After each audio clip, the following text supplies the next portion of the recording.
bunch of cold medicine, so I'm all dingy. This is an interesting. Well, the cold medicine's working, but it feels strange. It sort of makes you a little happy, which is probably a good thing. Yeah. Better than sneezing all over the place. You have my tissues handy, though.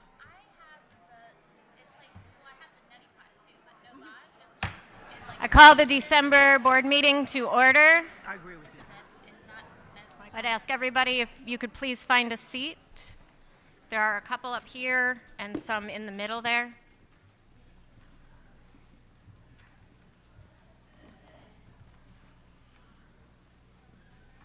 Ms. Bowie, will you call the roll? Good evening. Melissa Mason. Here. Josie Barnhart. Here. Pat Bradford. I am here. Judy Justice. Here. Dr. Tim Merrick. Present. David Perry. Here. And Pete Wildebohr. Present. All right. We're going to have, I'm just going to list everything. We're going to have the invocation, which will be Pastor Lisa Moore, teaching pastor at Global River Church, who will provide the invocation. Then we'll have presentation of colors by the Hoggard High School ROTC Color Guard Unit under the direction of Staff Sergeant Richard Guicciardo. Please, I hope I did not massacre that name. And the national anthem that will be sung by Hoggard Voyagers Chorus under the direction of Benjamin Horrell. And then the Pledge of Allegiance, that'll be led by Ms. Bradford. So we'll have the invocation first.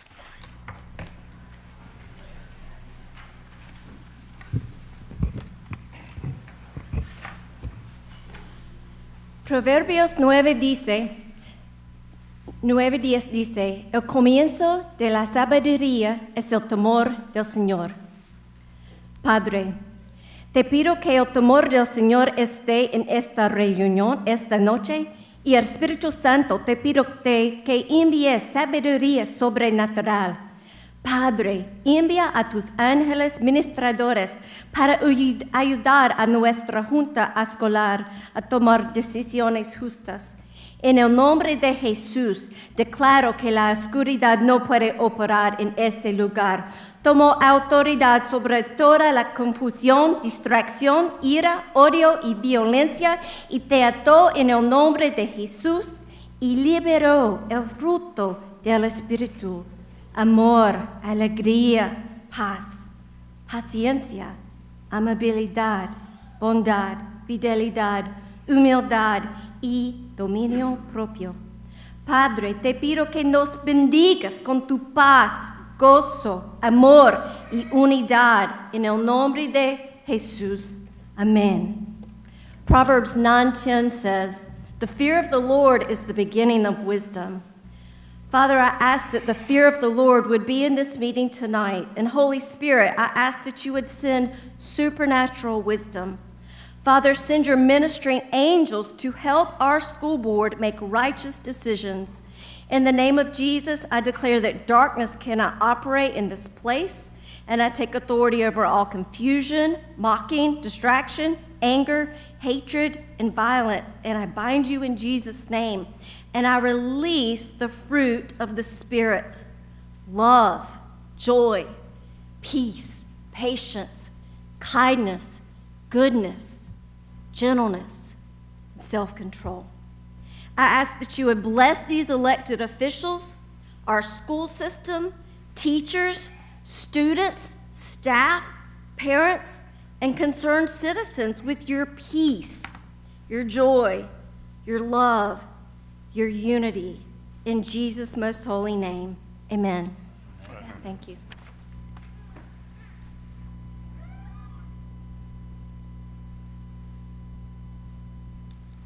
And now the presentation of colors.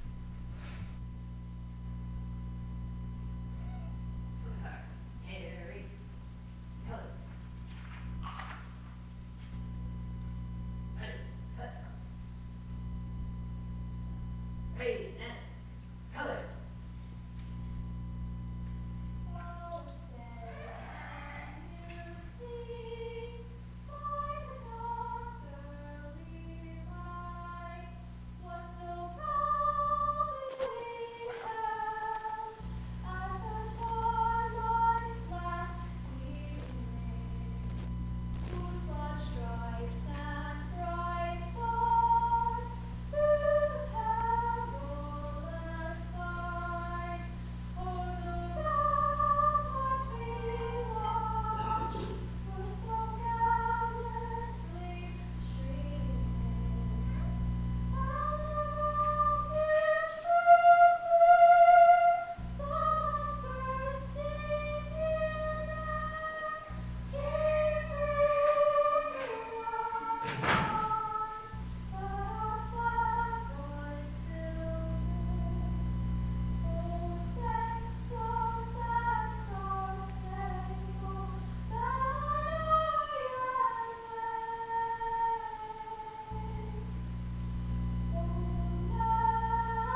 pledge allegiance to the flag of the United States of America and to the republic for which it stands, one nation, under God, indivisible, with liberty and justice for all.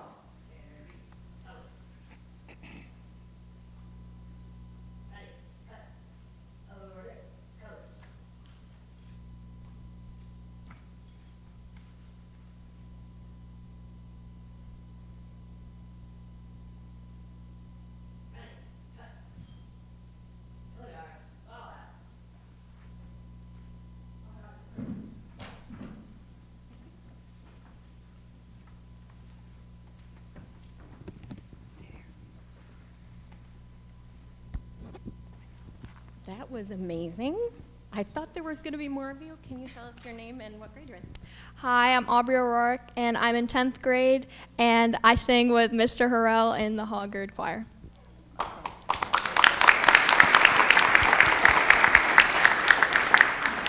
Name and grade. My name is Jokwe Shern, and I am in 12th grade.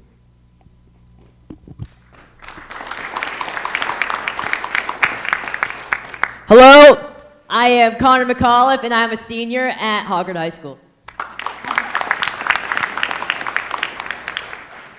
Hello, my name is Aurora Carano Shepherd, and I'm a senior at Hoggard High School. Hello, my name is Jacob Strickland, and I am a senior at Hoggard High School. Thank you guys so much. You're good. You don't have to stand in front of everybody. You can go ahead. Unless you want to sing again. Do it again. You always bring back God Bless America. Yeah, that was pretty good.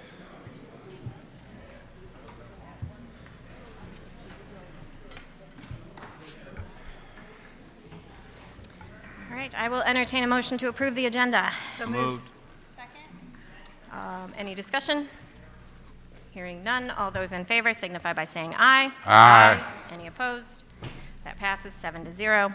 I will entertain a motion to approve the minutes. So moved. Second. Any discussion? Hearing none, all those in favor signify by saying aye. Aye. Any opposed? That passes 7-0. We're going to move right into recognitions because there is a lot of them. Which is awesome. Good evening. Thank you for this opportunity. As you are all well aware, I am here to highlight the reason we are all here, our students and our staff. I'd like to first start off by highlighting a Murray Middle School teacher. We are proud to recognize Miss Ashley Fry from Murray Middle School for receiving the NCCTM Outstanding Secondary Math Teacher Recognition from the North Carolina Council of Teachers of Mathematics. This is a state-level recognition for excellence in the teaching of mathematics and dedication to the students and teachers of North Carolina.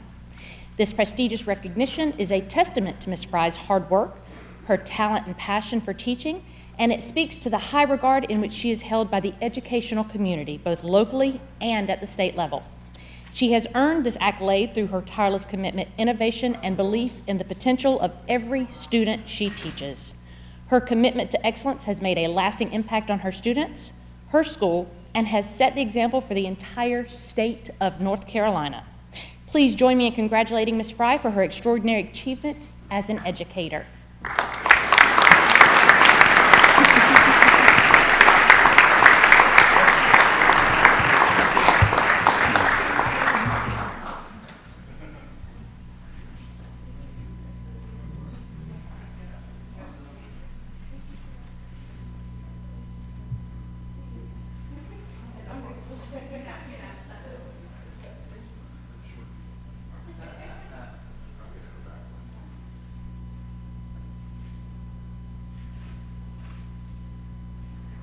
Woo, all right.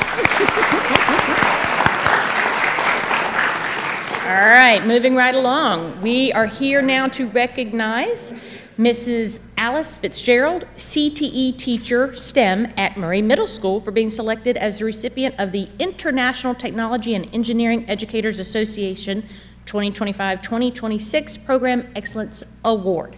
That's a mouthful. This distinguished award honors outstanding educators who demonstrate exceptional leadership and innovation in K-12 technology and engineering education. Mrs. Fitzgerald's dedication to her students and her commitment to advancing STEM learning and ability to create engaging, hands-on educational experiences have set a remarkable standard of excellence, and her work not only strengthens the STEM program at Murray Middle, but also serves as a model for educators nationwide. Please join me in congratulating Ms. Fitzgerald on this well-deserved recognition.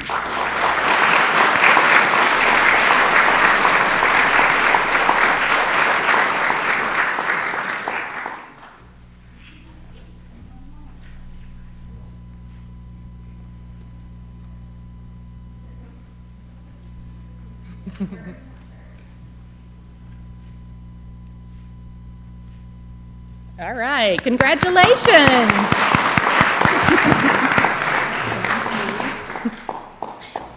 All right. We have a lot of students in here tonight, and I am excited to start, thank you, with Ashley High School.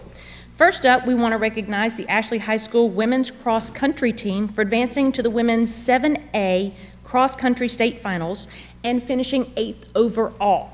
Their success at the state finals is a reflection of their commitment to pushing beyond limits and supporting one another in every step of the way.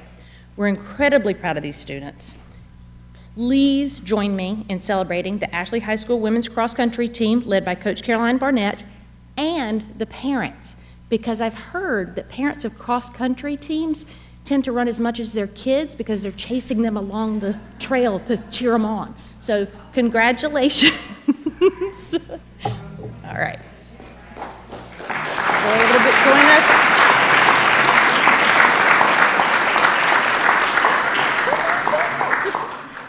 Come on down. The price is right. You gotta be faster than that. Come on up. We're going to get a photo right up here.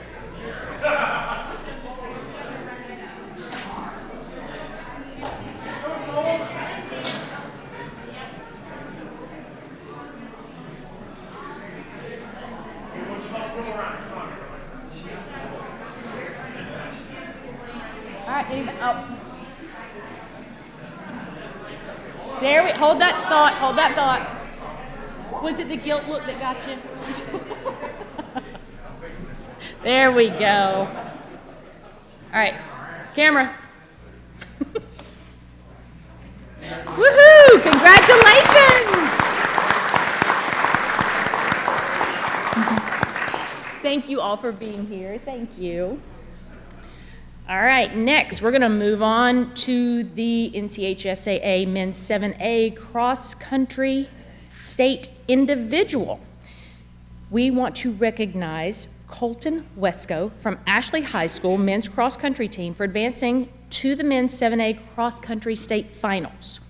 His extraordinary achievement means Colton is among the top cross country athletes in the state. We are extremely proud of his hard work, as well as his teammates and Coach Webster Guthrie for cheering him along every step of the way. Please join me in congratulating Colton Wesco.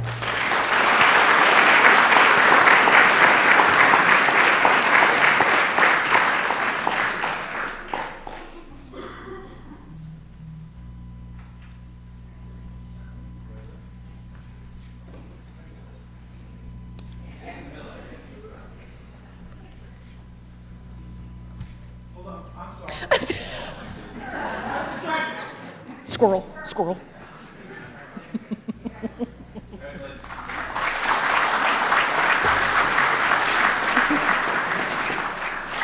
All right, ladies and gentlemen, next we're going to move on to Hoggard High School women's tennis team.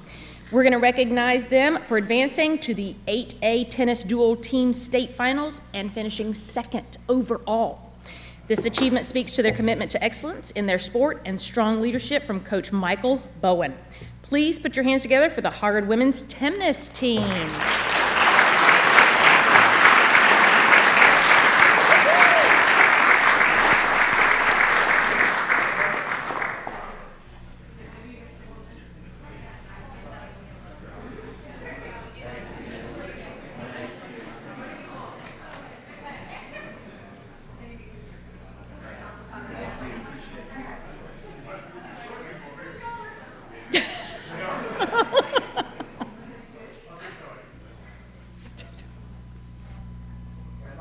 Congratulations, ladies.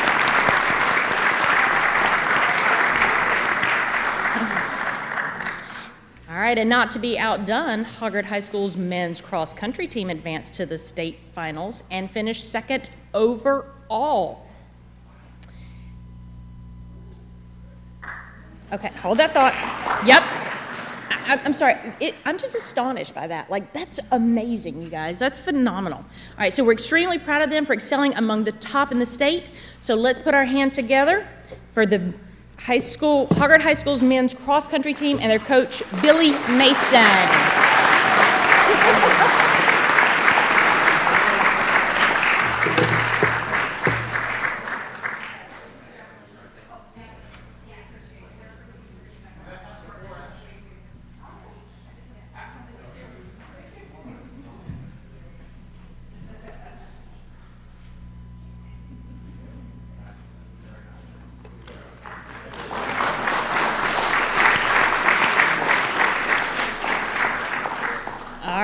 Now, Hoggard High School's women's cross-country team also had some amazing achievements.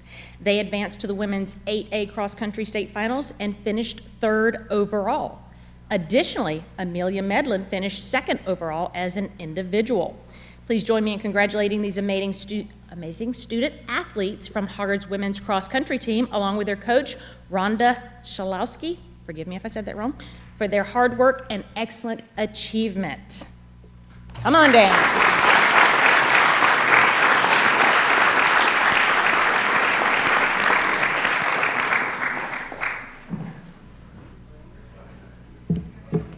Yeah, I think I...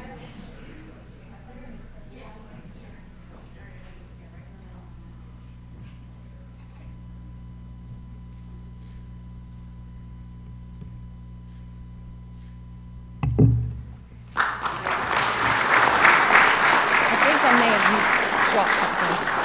Okay.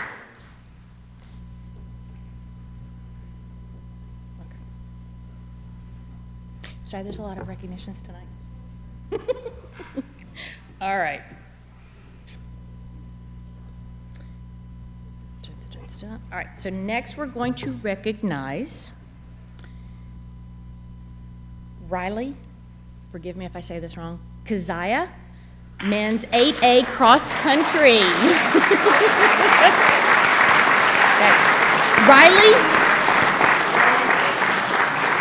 Riley is the 2025 individual 8A men's cross country state champion.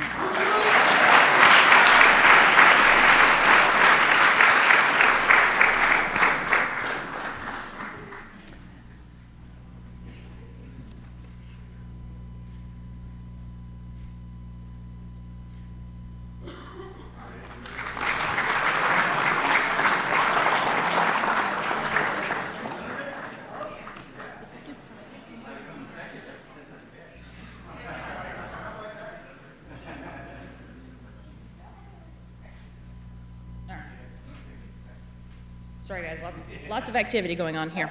All right, so here's another one for you. Hoggard High School men's soccer team. Extraordinary achievement. This year the Vikings took the victory for the 2025 NCHSAA 8A men's soccer state championship.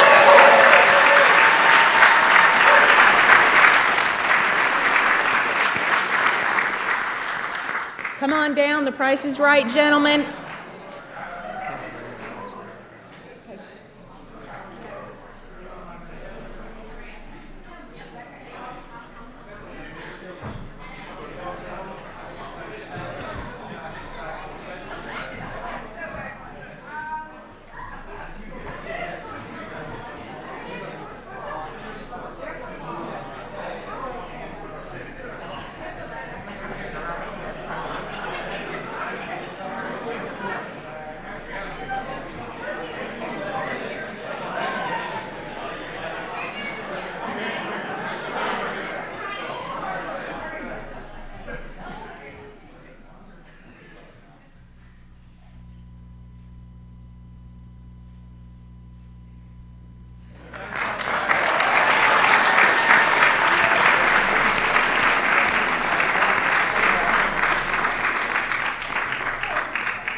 All right, we're moving right along, ladies and gentlemen.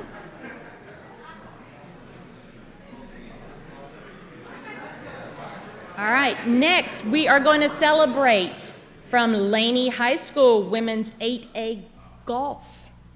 Okay, for her outstanding achievement in women's golf this season, Allie Casey. Allie advanced to the Women's 8A Golf State Finals and competed among the top high school golfers in the state. She finished 23rd overall with a remarkable accomplishment at the state level. We are so proud and appreciate all of her work, along with Coach Sonia Stubbs. Congratulations, Allie.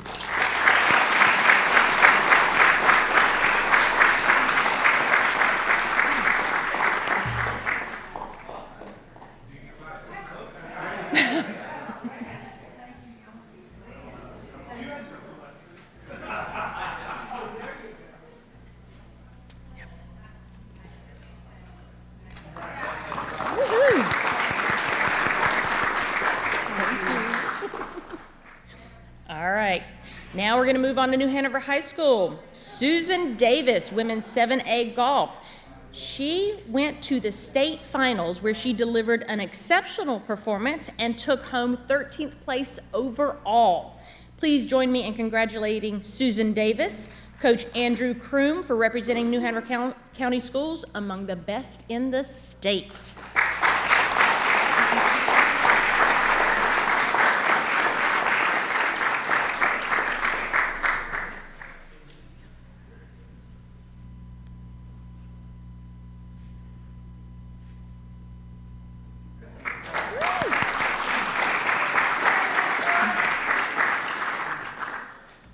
Next, we want to congratulate the New Hanover High School women's cross country team for an amazing season and for advancing to the 7A state finals. The team's hard work and perseverance resulted in an impressive 12th place finish, reflecting their teamwork, resilience, and athletic ability. Come on down, New Hanover High School women's cross country team.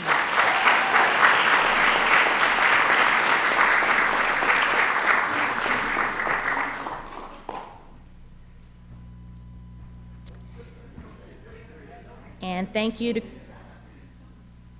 Coach Susan Liu as well for that. We appreciate all of the hard work.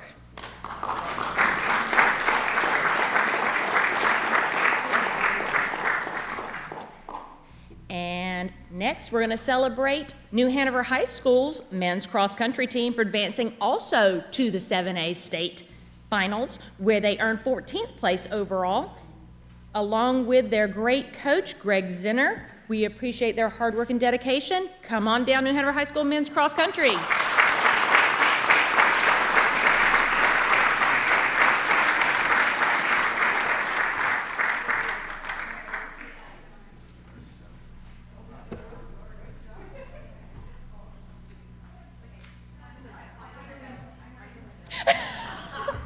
I'm sorry, wait a minute.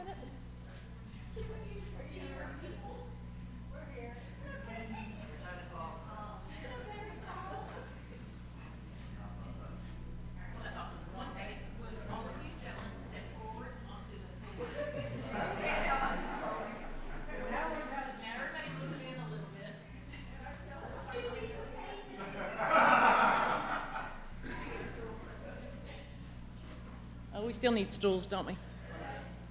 All right, thank you guys. All right.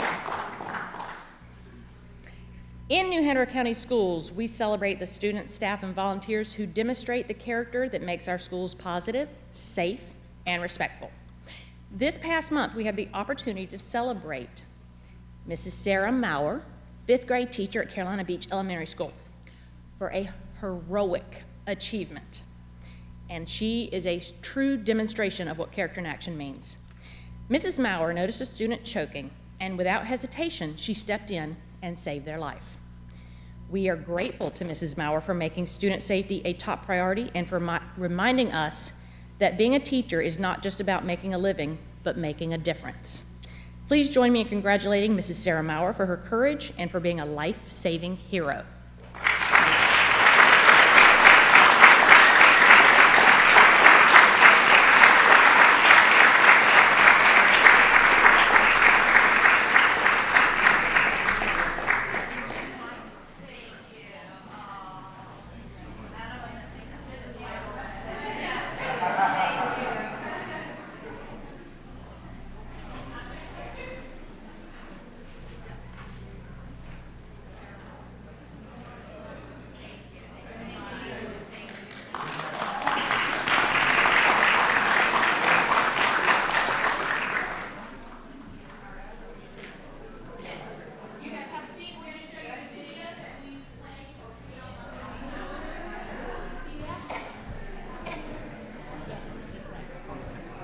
You're not done.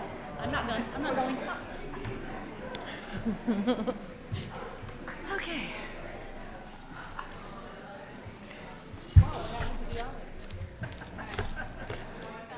Some of them were here for the actual meeting part.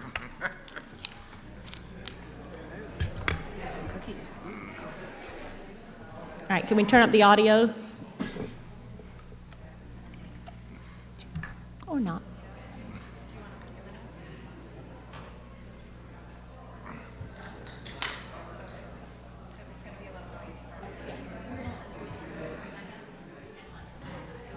Yeah, that's fine.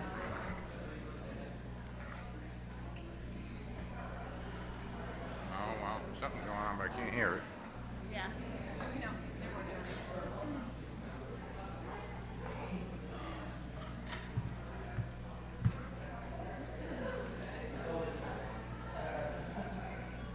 We're going to give it just 1 second for it to die down.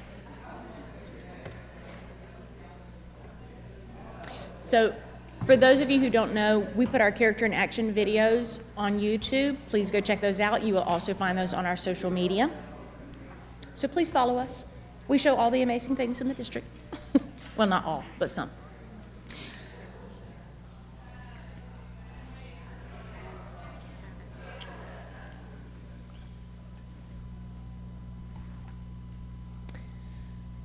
All right.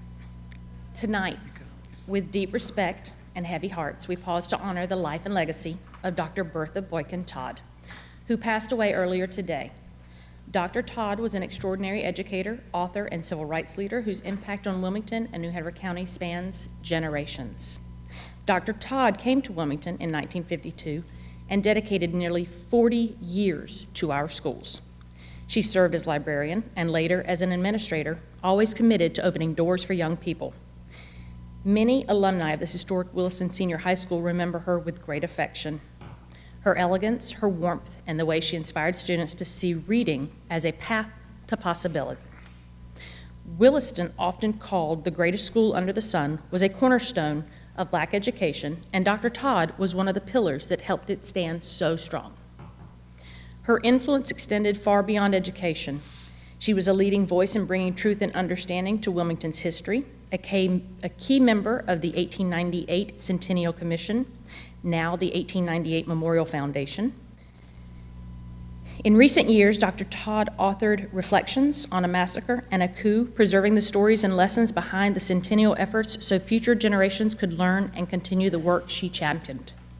Even in her 90s, Dr. Todd remained a guiding presence in our community. Through her talks, her mentorship, and her unwavering belief that the pursuit of goals gives meaning to life, she continued to inspire students, educators, and leaders alike. Tonight, we honor Dr. Bertha Boykin Todd's remarkable life, her service to our schools, and her profound contributions to justice, memory, and education.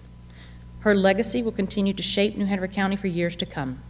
We extend our deepest condolences to her family, friends, former students, and all who were touched by her extraordinary spirit.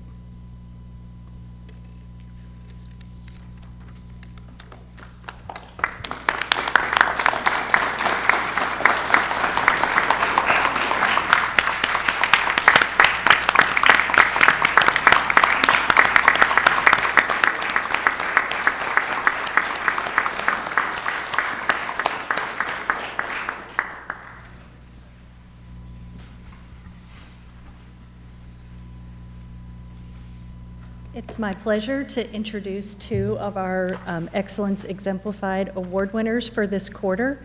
First, I'd like to call up Miss Penny Funai.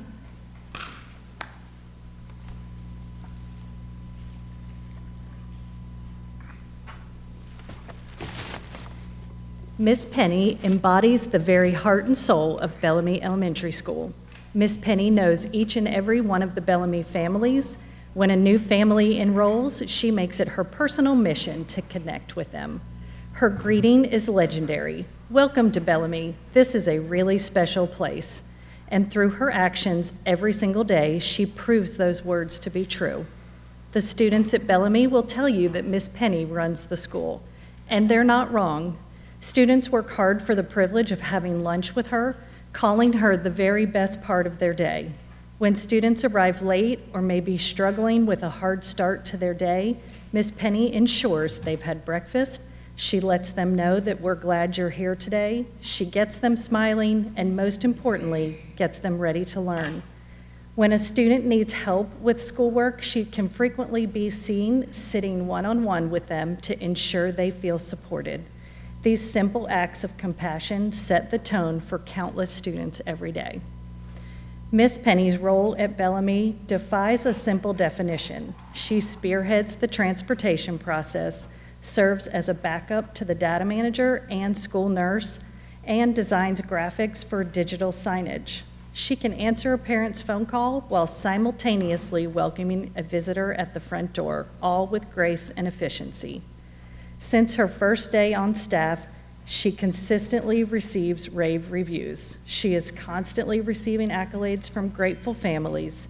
She proclaims loudly and often that she loves coming to work every day, and her infectious joy, unwavering dedication, and genuine care for every member of the Bellamy community proves it. Penny Funai is the very best of the Bellamy family. Her love of students, families, and school community is unmatched. She creates the welcoming environment that makes Bellamy a truly special place to work and learn. Please join me in celebrating Miss Penny Funai, Excellence Exemplified.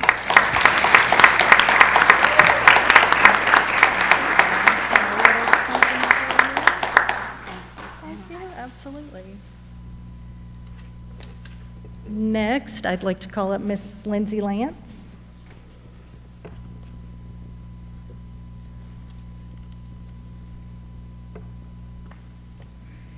It's with great pleasure that we recognize Lindsay Lance, Supervisor of School Information Systems, with this Excellence Exemplified Award for her extraordinary leadership and dedication during one of the most critical implementations our district has undertaken.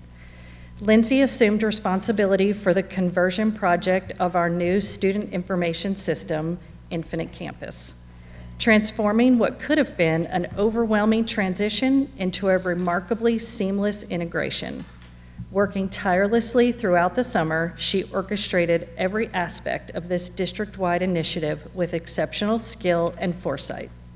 She made configuring the entire system a priority to ensure that our year-round schools were fully operational from the first day.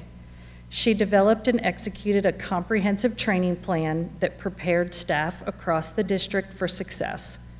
Leading the data management team with precision, she ensured every task was completed while meeting all state deadlines without exception. Lindsay's innovative approach saved our district valuable resources by building a custom application within the new student information system to replace a previous data collection tool, demonstrating her technical expertise and fiscal responsibility. Her support extended beyond New Hanover County school personnel to include county nursing staff, exemplifying a true collaborative leader. What sets Lindsay apart is not simply the magnitude of what she accomplished, but how she accomplished it, with clear thinking, meticulous planning, and unwavering commitment to meeting the needs of every school in the district. She tackled each challenge with determination and grace, ensuring that our entire district had the tools necessary for success.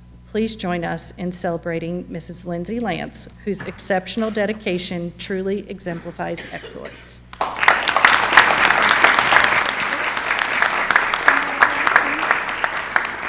Thank you. So last week when we did the agenda review, I believe we had bumped teacher voice down to after the board chair report initially to go with the RISE program discussion that we wanted to have. So I'm going to do that and pass the mic over to the superintendent for the superintendent's report. All right, good evening, everyone. Apparently, I've been asked to issue an apology to the asparagus community for my comments last week, but we'll just move forward from that. I want to begin tonight by focusing on one of our key strategic initiatives, improving student attendance. We're already seeing encouraging progress, particularly through the dedicated efforts of some of our schools like Murray Middle School, Myrtle Grove Middle School, just to name a few of them. These schools have been intentional and persistent in communicating with families, promoting consistency, and ensuring students are present and ready to learn every day. I also want to acknowledge my many other schools across the district that are making daily phone calls, checking in individually with students, and reinforcing strong attendance habits. Their work is directly advancing our strategic priority, and it's making a measurable difference in the amount of instructional time that our students can receive. I appreciate the commitment of our staff and our partnership with our families as we continue to emphasize the importance of showing up and being engaged in learning. Hard to believe, but budget season is also underway again. Ms. Sutton is preparing our budget calendar, which will be presented to the board later this month. As we did last year, we will be seeking input from our staff, our families, and community members in January. Once the dates for our community sessions are finalized, we'll promote those out widely. Our goal remains the same, to provide a transparent, understandable process for something that is pretty complex.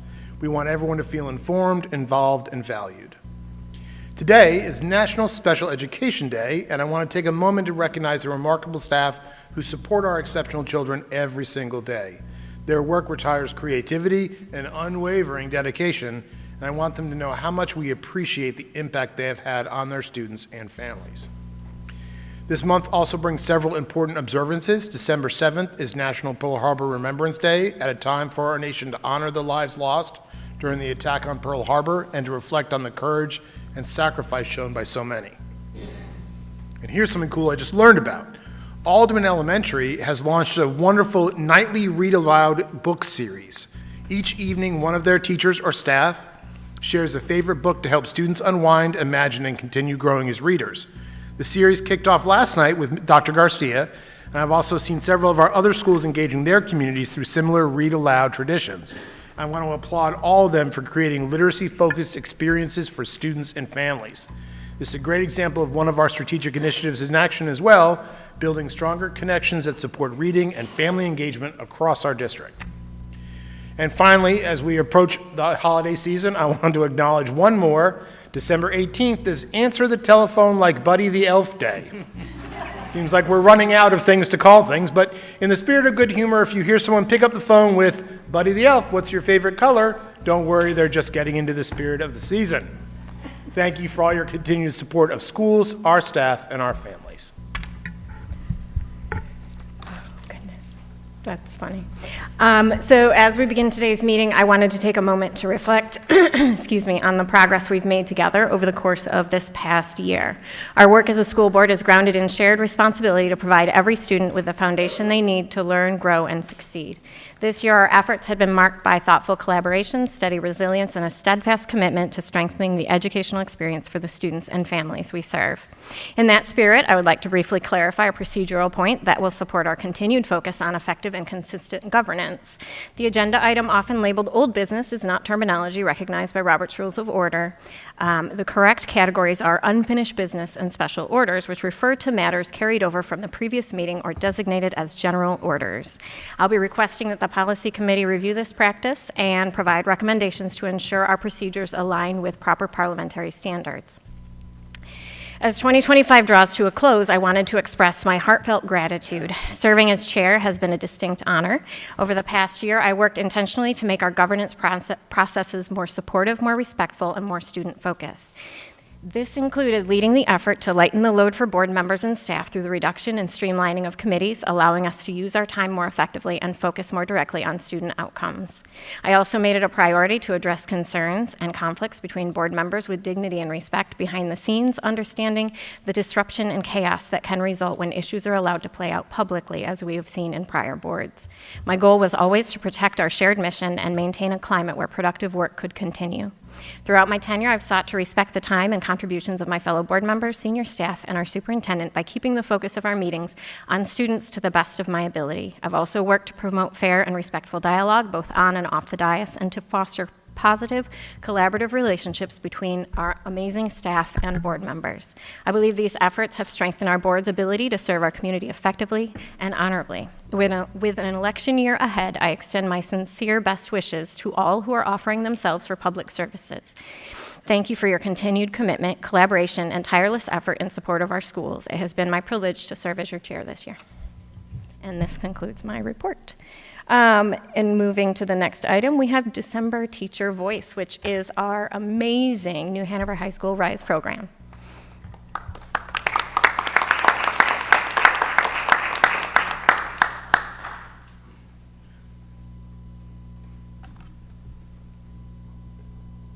Good evening, members of the board. I'm Taylor Henderson, science and math teacher in the RISE program at New Hanover High School and 2023 Teacher of the Year. Thank you for this opportunity to share and for your continued support, visiting our classrooms, helping us problem solve, and attending our showcases and RISE events. Hi, I'm Denise Ebenkazen, RISE teacher and current New Hanover Educator of Excellence. RISE is built on a simple belief. Students achieve when they are in the right environment with the right support. With RISE, we're not asking for additional resources. Our model is very strategic, it strengthens what's already in place, and today we'd like to share the story of how we have grown into the program we are now and our plan for the future. Next slide, please. Next slide. Oh, look at that. We've never had a clicker. What button is it? You can get it on your screen. Thanks. Click the paperclip and you can read it on your screen. I'm going to let you hold the clicker. We'll get Teacher Voice. There you go. Yeah, I'm going to let you do that. RISE was born out of a need for change to the traditional intensive behavior supports model. We asked ourselves, how do we help our most disenfranchised learners succeed? How do we restore their dignity, rebuild their confidence, and help them see themselves as assets to their school and community? RISE, which stands for Relationships Inspire Student Empowerment, serves students with intense academic and behavior needs in a small, personalized setting. Using trauma-informed and restorative practices, we focus on relationships, engagement, and empowerment, without large additional resources. Results were immediate. Math 1 proficiency rose from 36 to 87%, English from 46 to 75, and suspensions dropped from 153 to 78 days of the school year. In our pilot year, we served about 36 students in 2 fully removed co-taught classes, one for math and one for English, with occasional collaboration through projects, field trips, and guest speakers. It was a meaningful start, but it was limited in scope. 5 years later, RISE has grown into a highly structured and a deeply intentional program, existing as an alternative school within a traditional school setting. We serve about 60 students annually, grades 9 through 12. We offer 6 core classes, 6 EC labs, and we deliver hospital homebound services specific to RISE, all with just 3 teachers. This phase of RISE goes beyond academics. It's about experiential learning and real-world opportunities. Each day, students participate in an enrichment activity that builds confidence, life skills, and practical experiences to support their growth academically, socially, and emotionally. Fridays are for field trips, a student favorite, including active experiences, community service, educational visits, and social outings. And importantly, none of these experiences interfere with Math 1 because we prioritize the Math 1 EOC as evidenced by our growth shown each year. Over the course of the school year, 3 key RISE experiences highlight student growth. The first is through their Portrait of a Graduate projects, where students redesign a space on campus. They present their concepts to the school and the community members, revise based on feedback, and then they share their final proposals with LS3P architects. And many of their ideas have influenced the New Hanover High School Master Plan. Next, 20 students are selected to present at the annual RISE Showcase to share their projects on identity, growth, and redesign. The showcase celebrates their journeys, builds communication skills, and gives them an opportunity to boast about who they have become. And then finally, the RISE Achievement Banquet honors students and their families, celebrating their hard work, their character, and their future endeavors. Many of these students don't always get spotlights in sports, clubs, or traditional awards, so this banquet gives them a special moment to be recognized. And for those wondering, well, what about the academics? Aren't you just a science and math teacher? How are all of these extracurriculars impacting things like academic and behavior performance and IEP goal progress to credit completion, graduation rates, and even employment outcomes? I'm so glad you asked. RISE reduces behavior incidents and boosts academic performance. After 1 year in the program, behavior incidents dropped 59% with further reductions in subsequent years.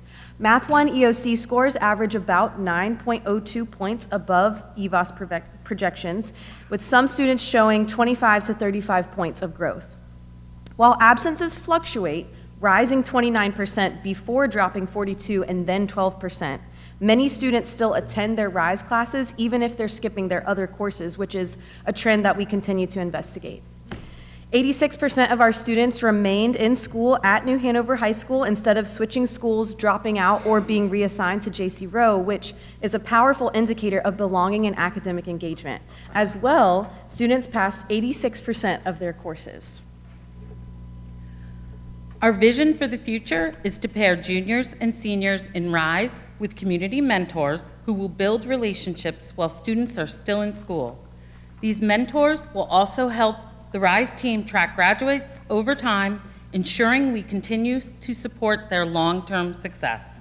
Additionally, we envision launching a student-led business, RISE Dessert and Bread Company, where students will develop a business plan, consult with local entrepreneurs, manage the procurement of materials, and produce goods for sale. Revenue generated would be reinvested into the RISE program or donated to support the organizations where our students volunteer. Phase 3 of RISE, based on current research, is designed to equip students with practical experience, foster responsibility, and open doors to a life they may not have envisioned for themselves. What's happening in RISE is truly special, and the students we serve are extraordinary. For anyone who wants to be a part of this work, we welcome you to reach out. Our program thrives when our community supports it. While our numerical data speaks volumes, nothing compares to hearing the students' testimonies. Before I was in the RISE program, I would just suffer in silence, but the RISE program has taught me how to speak up. Being in the RISE program, I realize I'm becoming a better man, and I am successful. You feel powerful, like you're wanted or needed or something. That's how the RISE program makes you feel. These quotes remind us that education has the power to transform lives, and any educator, regardless of credentials, can make an impact, as long as they love their students and are daring to think differently. Thank you.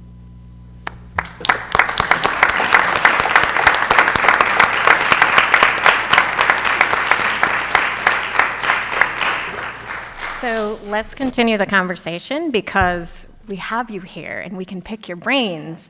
Thank you. You guys have done an amazing job, and we're so grateful for all that you've done and how you've expanded it. I know, Ms. Henderson, you've been there since the drop, so you've been through it, but I do know that board members probably have something to say. I'm just very excited. Yeah, Mr. Wildebohr. I just want to echo what our chair has said. I think the RISE program, we need to expand it. We really need to find a way to get it in all our schools. It's just such a powerful program. It's taking the students where they are and bringing them to where they need to be. So thank you for your hard work. Thank you. Dr. Merrick? I think so. Or Ms. Bradford? Okay. Denise and Taylor, thank you very much.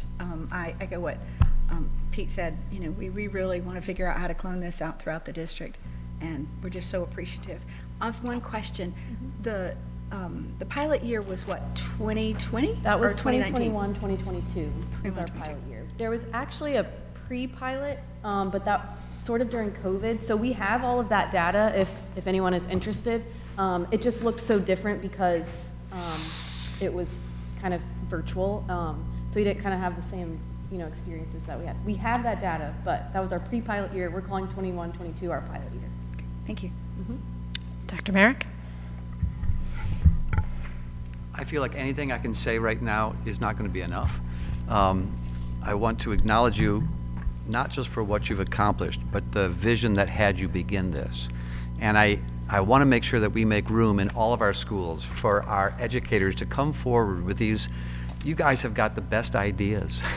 And when we create an environment where you get to bring them to life and we get to see these results, this is what public education can be about. This is what New Hanover County schools can be about. Thank you. Ms. Barnhart? Thank you. I love what my colleagues are saying about this. I had put this as an agenda item for the very reason of when something is working, we need to expand it. And so looking at the different endowment asks that we have done over the years, it's all been about how can we close the gap, whether on the low end with our pre-K and kindergarten, first grade students. And so I want to move that we submit an endowment ask that we can replicate and potentially help incentivize so that these individuals can be mentors to other schools in our area, that we can help replicate a RISE program. I know it's going to look different. We've talked a lot about how it really has to form with the students that you're dealing with, but this is a way that we're talking about closing the gap. We're talking about taking your knowledge base, successful knowledge base, and being able to expand that into other areas, and ultimately the kids are going to be beneficial. So I'm going to move that one of our endowment asks this year to be specifically around the RISE program, the expansion of that, and the mentorship of these individuals. All right. Any discussion on that motion? All right, so the motion is to place this on our priority list of endowment asks. All those in favor signify by saying aye. Aye. Any opposed? That passes 7-0. And y'all have the magic sauce, so you're going to have to help us with it. I can't wait. Thank you so much. We're Thank you excited. so much for what you do, both of you. Thank you. Thank you.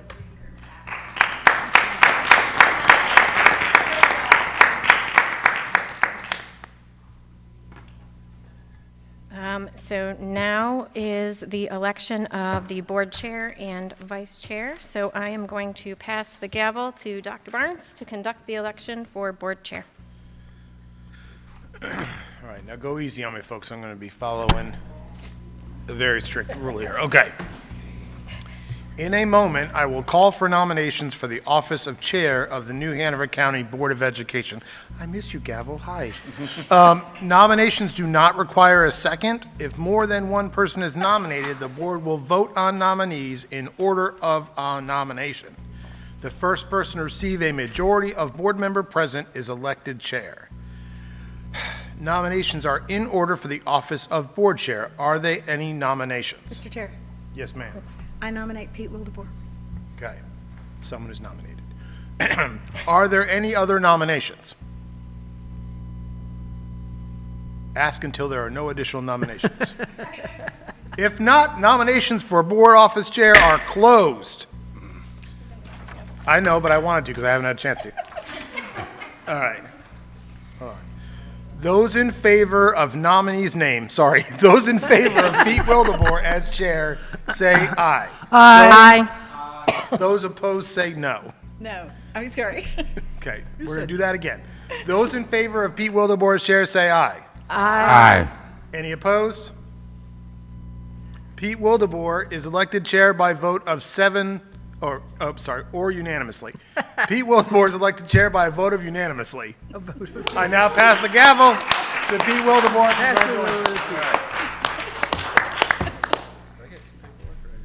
Nope. No, you're on your own. Thank you. I could share this paperwork, you mean? Wow. Yeah, here you go. Newly All right. elected board chair. That's what thank you. I'll turn this on so I can hear. First off, before I start, I want to take a moment to sincerely thank my colleagues on the board. You know, I do appreciate each of you, and I want to thank you for your confidence and faith in me. I will always try to do my best for each of you, but we'll always put our students first. Our students and our staff and our community and our parents should and always will be our driving force in every decision that I make. We need to continue to improve our teamwork and communication so together we can do great things for New Hanover County Schools. So I just want to take a moment to, if you will join, let's all give Ms. Mason a round of applause for her great year.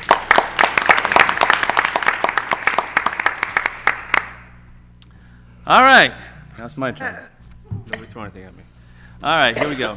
Nominations are in order for the office of vice chair. Are there any, before I start, I'm going to get my pen out so I can write it down. Are there any nominations? Mr. Chair, Madam? I nominate Josie Barnhart. Okay, Josie Barnhart. Josie Barnhart. Are there any other nominations? Mr. Perry? I nominate Miss Mason. Melissa Mason. Okay. Any other nominations? Let me do your part. Ask until there are no other nominations. Okay, we've done that. If not, nominations for the office of vice chair are closed.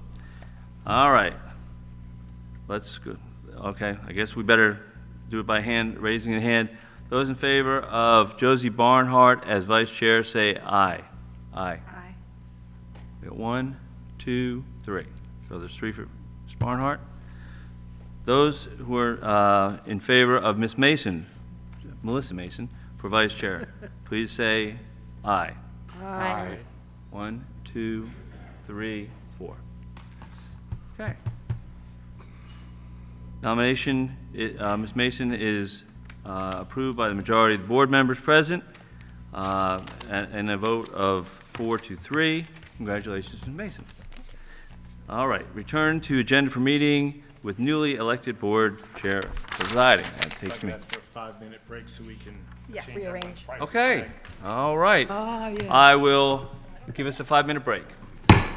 Please be back on the dais at 6:05.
All right, welcome back. It is 6:05. We have moved, reoriented, and ready to start out again. And at this point, I will turn it over to our new vice chair, Ms. Mason, and she will lead us through our call to audience. Ms. Mason. All right. Thank you all for being here. I feel like I was just on a microphone. We're going to start it off with Natalie English.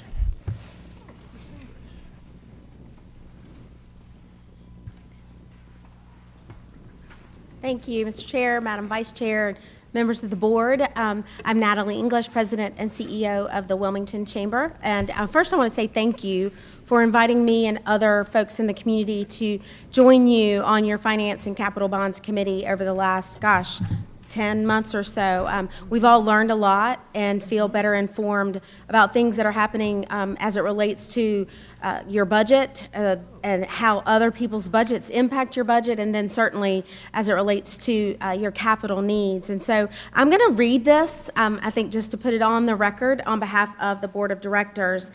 Whereas the New Hanover County Schools staff has identified over $600 million in capital needs to cover repairs, renovations, and new facilities, and whereas the New Hanover County staff has indicated there is a limited amount of debt capacity available for bond issuance, and whereas the New Hanover County Schools Budget and Capital Finance Committee, made up of New Hanover County Schools Board and staff, New Hanover County Board and staff, as well as representatives of the public, have been meeting since early 2025, and whereas the New Hanover County Schools Budget and Capital Finance Committee reviewed the full list of capital projects and recommended to the New Hanover County Schools Board of Education a list of projects that falls just above the New Hanover County's debt capacity, and whereas the New Hanover County Schools Board of Education accepted that recommendation and submitted a request to the New Hanover County Commission for a $320 million bond in 2026, and whereas the Wilmington Chamber staff conducted research regarding potential voter support for a school bond and found that more than 70% of likely voters would support a school bond of $300 million. And now, therefore, be it resolved, the Greater Wilmington Chamber of Commerce supports New Hanover County Schools' request for a $320 million bond and urges the New Hanover County Commission to vote to place that bond on the November 2026 ballot. And be it further resolved, the Chamber commits to joining with partner organizations to organize and lead a grassroots campaign to educate and advocate for passage of the bonds. This was approved at a meeting of the Greater Wilmington Chamber of Commerce Board of Directors on November 20th of 2025. So we were supposed to have 3 minutes. That's why I let her keep going. I apologize, yeah, it's 3 minutes. Yeah, sorry. Thank you. Thank you. Thank you. Chris I Sutton. just like that, I'm sorry. I'm excited about my new job, sorry. Yeah, Ms. Bowie, if we could, 3 minutes because we're under 20 people. So I apologize. I should have. I believe our policy is under 10 people, but I'm just a policy freak. But, regardless, I'll take the 3 minutes, thank you. But Except for anybody named Sutton. He gets 2. I've literally watched every board meeting and policy meeting for 7 years now. Hold up, sir. Hold up. Okay. Thank you for the extra minute. I appreciate y'all. I wish we could just have it where we get blanketed 3 minutes. So every month we have recognitions read out by Anita Baggy honoring the hard work done by our staff, but she rarely gets recognized for her own thankless work. Sorry. Yep. Hi. People don't realize the amount of work that has been piled on you over the years that wasn't originally your job to do. Your broad job title has you wearing many hats these days, including being the queen of records requests, the public records requests. And as someone who has filed my fair share of PRRs over the years, I'm truly thankful for the tremendous amount of work you've put in to getting our system up to date and operating efficiently. Thank you so much. I just had to get out of the way because that was crazy. She was up here doing a bunch of those, and yeah, that really just stood out. So for those that do not know, I'm a lifetime New Hanover County local, and I am a product of this school district. I wouldn't be the man I am today if it wasn't for the teachers and coaches that mentored me and helped place me on a better life path. This district has been my passion for years now, and I now have 2 boys who are just beginning their educational time in our district, which makes this decision an even bigger deal to me. Tonight I'm announcing that I'm going to run for school board. Instead of listing off a platform to voters, I'd rather go ahead and just make a promise. I promise we will not always agree on everything. I've watched every policy meeting, agenda review meeting, and board meeting for close to 7 years now, and I've never met a board member I agreed with 100% of the time. I promise to fight for your rights to show up to our meetings and dissent, even if I happen to be one of the focal points of your frustrations. I promise our staff that I will strive to hold, of course my phone just changed, I promise to hold people accountable, including our own board members. You know, we need to treat people with respect, especially our staff members. It's not like they're doing this for the millions of dollars. They're not making that type of money. I promised our staff that I will do this. I will hold everyone accountable. And to the board, no matter what happens, please don't lose sight of what matters the most. Our children, you're supposed to be readying them for the future. You're supposed to be trying to get them ready for success. I know some of you are going to potentially be using this to jump to bigger offices and everything. I know some of y'all are going to be running for re-election. I believe the vast majority of y'all are going to be running for re-election in this. Spend your last moments here fighting for the kids, and don't grandstand up there. Do what's right by our community. I really appreciate y'all's time. David Glenn. And I do want to take just a moment before we get our next speaker up. Mr. Sutton was correct. It is supposed to be 2 minutes, but it's Christmas time, so we're going to stay with 3. Gosh, I prepared for 2 minutes, so I guess I'll get an extra minute. I know, right? Good evening, Mr. Chair and Dr. Barnes and members of the board. My name is David Glenn, and it's a pleasure to be here as Director of Starbase Wilmington, but also as a longtime county resident, former New Hanover County Schools employee, and a proud parent of a junior at SeaTech High School. And I would be amiss if I didn't take just a second to express my appreciation to the board for the continued support of the district's esports program. I've watched my daughter just blossom in her management and leadership skills, putting on and coordinating the tournament, which I think is this Friday here in this same room. So I'm very grateful as a parent for that opportunity for her. As I mentioned, it's a pleasure to represent Starbase Wilmington. We are a Department of Defense youth program providing hands-on, minds-on STEAM, science, technology, engineering, arts, design, and mathematics education to fifth graders across our region. New Hanover County Schools and Starbase has a partnership that goes back to 2004. Our origins down at Fort Fisher. Your students represent a large portion of the 35,000 young people who have participated in Starbase Wilmington over the last 20 years. This year, we will serve more than 1,400 students, more than 750 from New Hanover County Schools, challenging them through engineering challenges, computer-assisted design, 3D printing, robotics, chemistry, and physics. Teachers tell us regularly that these days at Starbase are some of the best in their school year. Despite federal funding challenges this year, our staff continues to deliver high-quality programming aligned to national and North Carolina standards. We remain committed to supporting your goals for academic growth, workforce readiness, and equitable enrichment. Again, appreciate the opportunity to just share that brief information as you have the MOU between our organization and yours on your agenda tonight. We thank you for your partnership, allowing Starbase Wilmington to be a part of your students' journey, and we look forward to continuing to serve our district. Thank you. Karen Clark.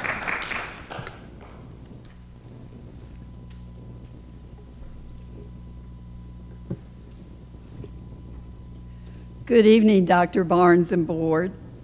Our words matter. As a public school teacher, we were held accountable for social media.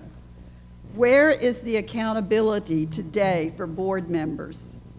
You were elected to represent our children, families, and staff to bring honor to New Hanover County Schools. God's word, death and life are in the power of the tongue.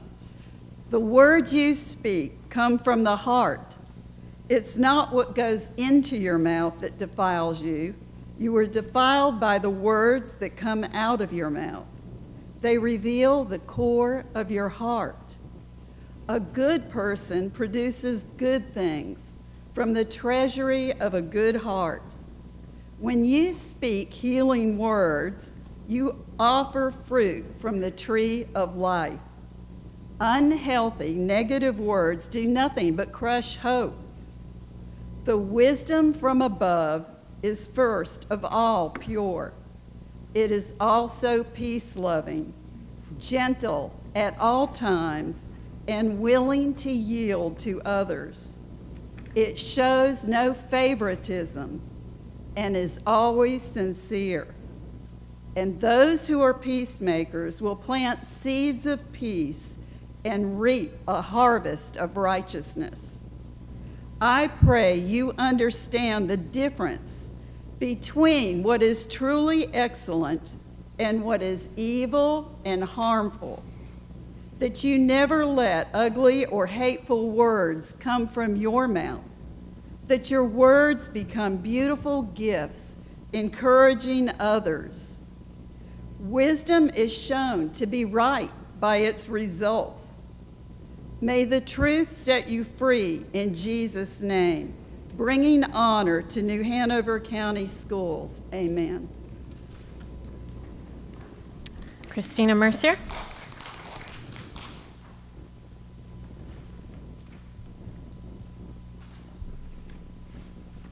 Good evening. I've been paying attention to your work with the commissioners and working to secure funding to improve the school buildings. As a retired teacher, I understand a budget and not being able to use money that doesn't exist. However, this endeavor is at a stage where no price is set in stone yet. Nothing you asked the commissioners for was frivolous or wasteful. Yet, what you asked for will not cover all the system's needs. Even if you get all the funding you're asking for, it's like rearranging the deck chairs on the Titanic.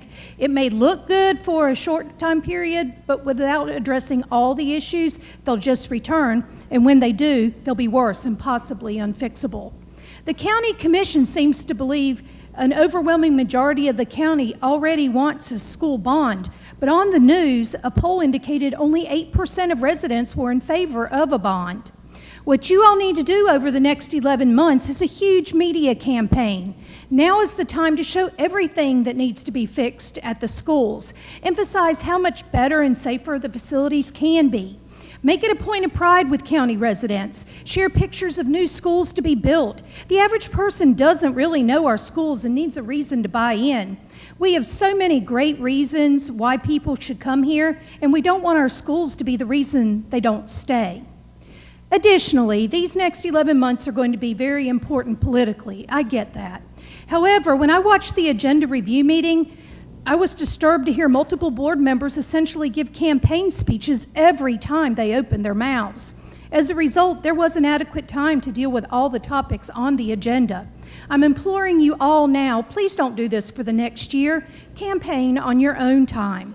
You can say all you want about what you will or won't do in the future, but everyone up for re-election has at least 3 years of actions and inactions for people to remember. What you can do, though, is go out and spread the word that New Hanover County can have the best school facilities in the state if everyone pulls together and supports our future, our students. With education and information, our schools can make our county proud. Thank you. Kamika Sidbury.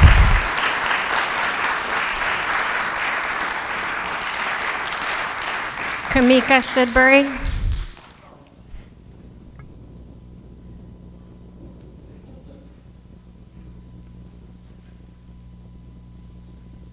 Hello. All right, the problem. The problem is 1 out of 4 black students are proficient in reading. The problem is 3 out of 10 black students are proficient in math. The problem is 4 out of 25 black students are proficient in Math 1, 1 out of 2 proficient in Math 3, and 2 out of 5 black students are proficient in English for grades 9 through 12. All across the board, the problem is 3 out of 10 black students are proficient in New Hanover County schools. Chief Justice Earl Warren of the Supreme Court of the United States stated, during Brown versus the Board of Education, a 1954 decision. Today, education is perhaps the most important function of a state and local governments. Compulsory school attendance laws and great expenditures for education both demonstrate our recognition of the importance of education to our democratic society.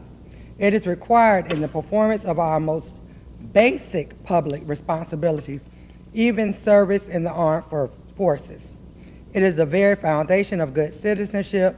Today, it is the principal instrument in awakening a child to cultural values and preparing him for later professional training, and in helping him adjust normally to his environment. In these days, it is doubtful that any child may reasonably be expected to succeed in life if he is denied the opportunity of an education.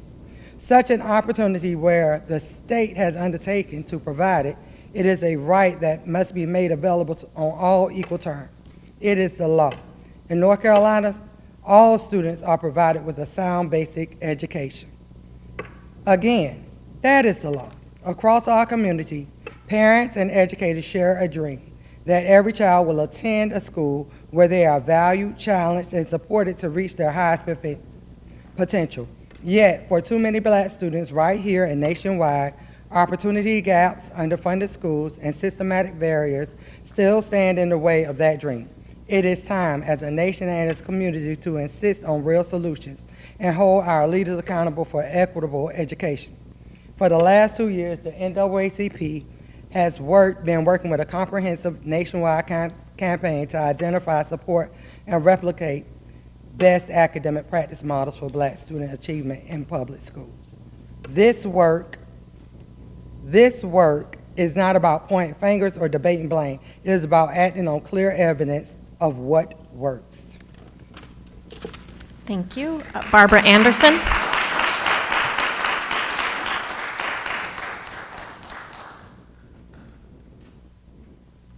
Good evening. I'm Barbara Hart Anderson, and I'm wearing my League of Women Voters hat tonight.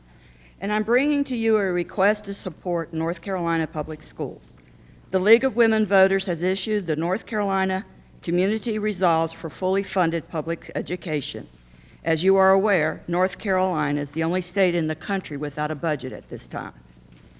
We are asking you to support these resolves by adding your signature to the resolve document.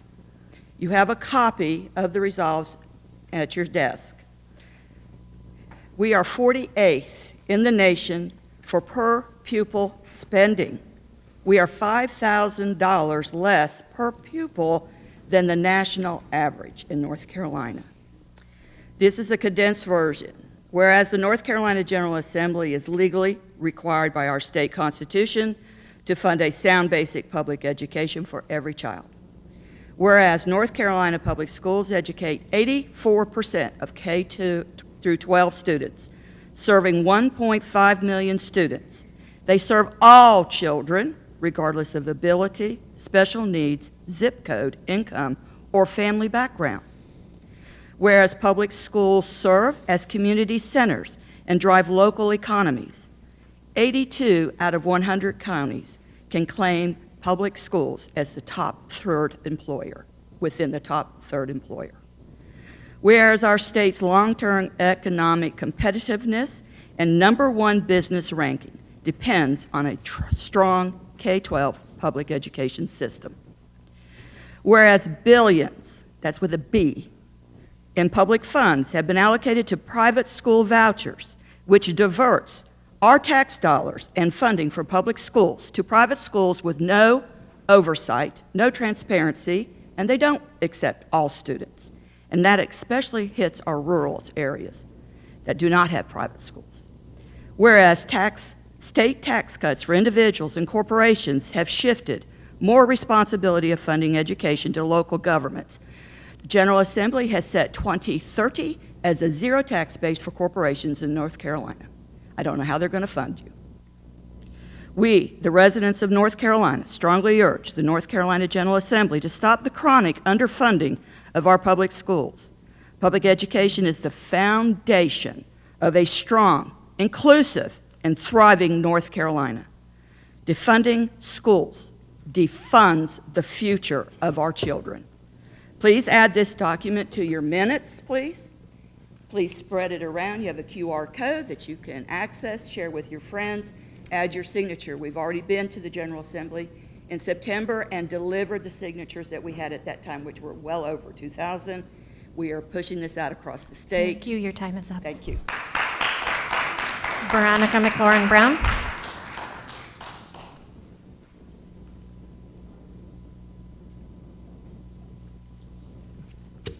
Many people will start making their New Year's resolutions this month. Tonight, I invite the board to make resolutions that will improve the future of our children. Here are some ideas that Love Our Children North Carolina hope that you'll resolve to do in 2026. First, resolve to educate staff in public about Policy 4351. 3.5 years ago, you ended out-of-school suspensions for children under the age of 8 for minor offenses. Yet, too many teachers, parents, and school staff still don't understand that the policy only applies to minor offenses. Accountability demands that everyone knows what the policy protects and what it does not. Second, resolve to share the data. For 3.5 years, we've tracked K-2 suspensions. Show the community the impact of your decision. When policies change, accountability means measuring results and proving that change is working. Third, resolve to revise Policy 4351 again, this time to protect third graders.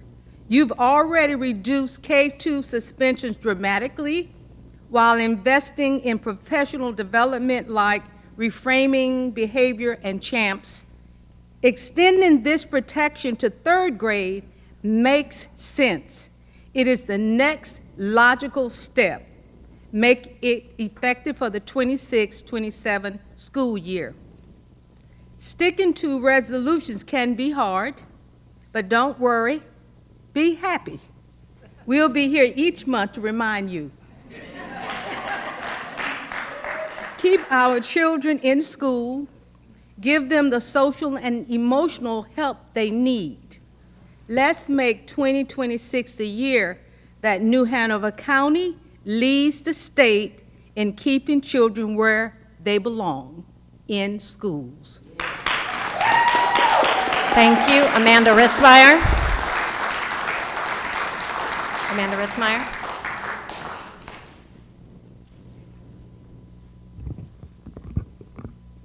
Good evening. Last year, Reframing Behavior from the Crisis Prevention Institute was offered district-wide to all staff as an online professional development resource. Grounded in modern neuroscience, it explained how the brain and the nervous system can shape behavior and how our children experience learning. I hope many of you were able to engage with it and that it continues to be available to educators this year. For decades, our behavior policies have been rooted in early behaviorism, a framework developed in the early 1900s and expanded through B.F. Skinner's work and all those who followed him. These approaches focus primarily on observable behavior and rely heavily on reinforcement to shape it. Today's research, and the more developed field I'm proud to be a part of, tells a more complete story. Behavior is communication. The nervous system seeks connection and safety, and when students' needs are unmet, they're not neurologically available to learn. Simply suppressing behavior or stopping it from happening is not only ineffective long-term, but it's also associated with negative academic, social, and health outcomes. Dysregulation is a stress response. It is not defiance. Consider this shift. Current student behavior policy 4300 states positive behavioral interventions will be employed as appropriate to improve student behavior, when often interpreted through a rewards and punishment lens, asking what rule was broken, how should we respond? the modern neurobiological and behavioral lens would intend to ask, who feels like they were harmed and what do they need in this moment? The policy might read, relationship-centered supports will be used to help students feel safe and maintain regulation so they're ready to learn and make more positive behavioral choices. This aligns with restorative practices and with what we know promotes healing, resilience, and long-term success, as seen in the RISE program you all expressed excitement about. It's time to update our behavioral policies so that every student feels safe and our responses reflect the current best practice, not the century-old theory that was missing the whole picture. I urge the board to end suspensions for K-3 students who are signaling dysregulation, not intentional misconduct. My heart recently has been breaking seeing these suspensions impacting not only a child, but their whole family system. Your time is up. Thank you. Loretta Stackhouse.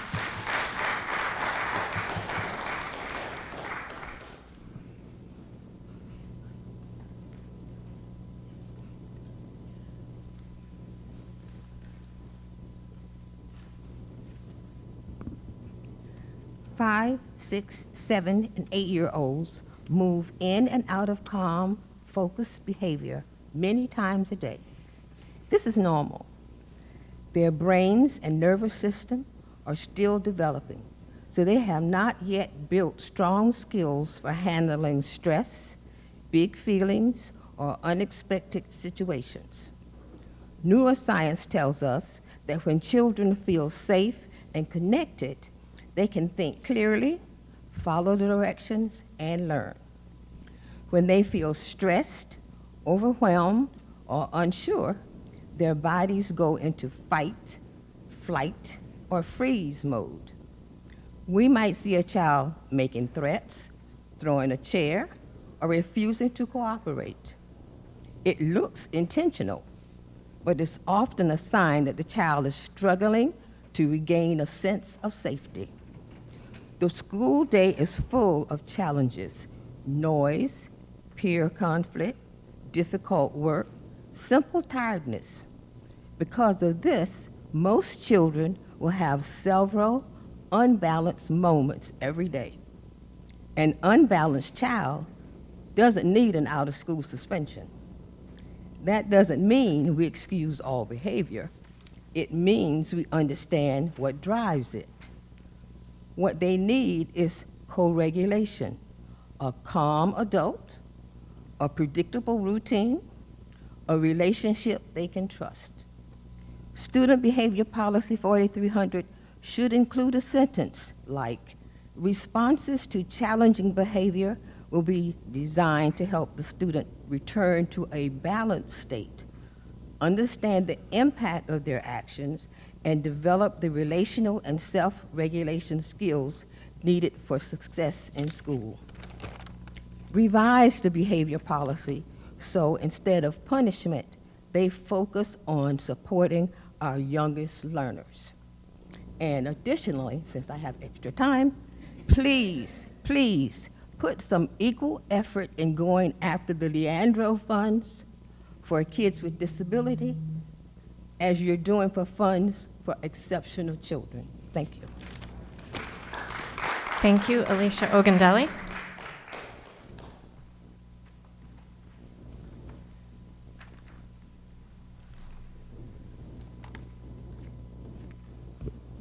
Good evening.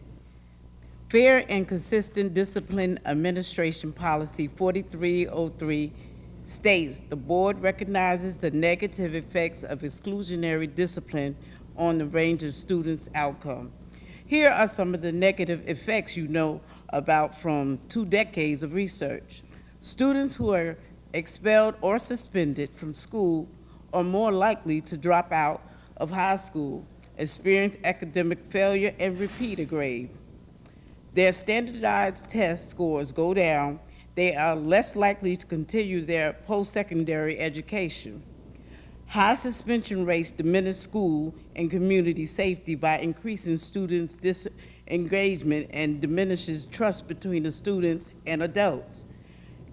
And the students who are suspended are more likely to enter the juvenile justice system. While suspension of 4, 5, and 6-year-olds have dropped, New Hanover County K-12 suspensions are on the rise.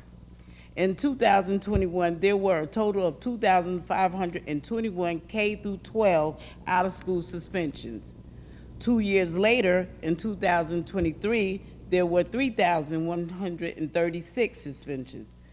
Worse yet, the numbers of out-of-school suspension has increased. In 2021, there were a total of 8,146 K-12 days of out-of-school suspension.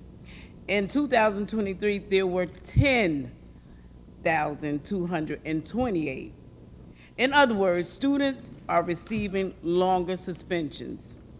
Revised Policy 4303, so it says, the board recognizes the negative effects of exclusionary discipline and therefore has banned the use of out-of-school suspension for all 5, 6, and 7-year-olds in the school to prison pipeline. Thank you. Thank you. Yolanda Hernandez. Yolanda Hernandez. Okay. Stephen Axhelm, I don't see him either. Okay. Leslie Posey. Good evening. I'd like to start with some questions. Do you like the doors that slide open in front of you? How about elevators in every building? Curb cuts that let you get the groceries to the car? At least one larger stall in the public bathrooms? Family bathrooms for parents with kids? Extra wide doors? Handrails on steps and in bathrooms? Lower sinks? Ramps? Escalators? Those sliding walkways in the airport? I don't know about you, but I like all of those things. See me later if you want to hear a funny story about Star Trek and sliding doors. Continuing with things that may not affect you directly, how do you feel about handicapped parking spaces, sign language interpreters, closed captioning on TV and movies, emotional service dogs, small changes to jobs that allow handicapped people to work, adapted chairs to help people with chronic back pain, signs informing people the presence of foods and chemicals they may be allergic to, hearing aids, glasses, masks to prevent transmission of disease. Oh, wait, I know how some of you feel about those. Obviously, this list could go on long beyond my allotted minutes, but I want to make one very simple point. All of these things are required by law to be available to all people in the United States. It's called the Americans with Disabilities Act. And you know what? It's part of that dreaded DEI that so many people in this country think we should get rid of. That I. Inclusivity. Making changes that allow us to be an inclusive country that doesn't discriminate against anyone. Thank you. Thank you. Margie Gewurtzman.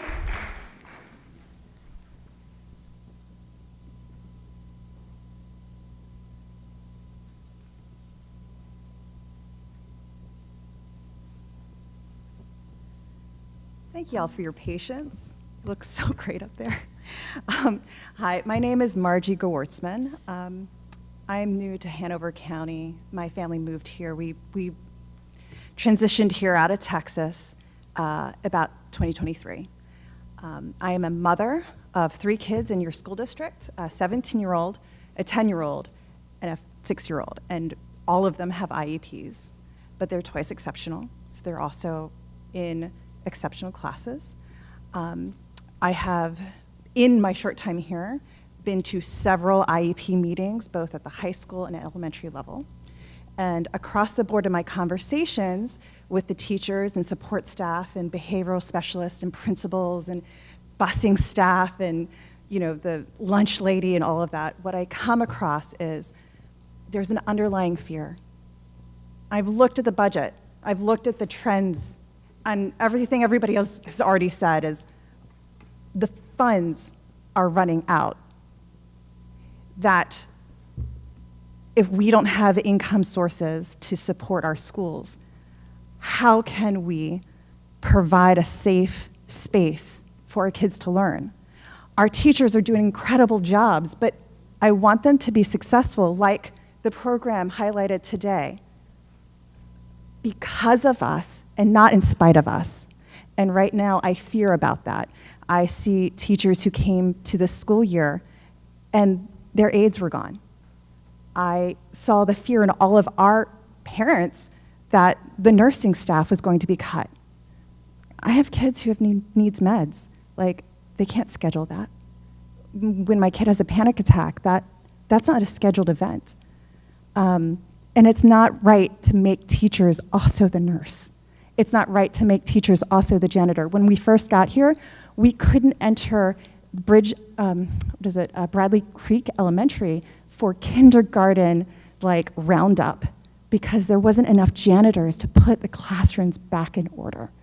It had been understaffed for 2 years, I was told by the principal. That is unbelievable for such a rich school, rich county, to be understaffing a janitor.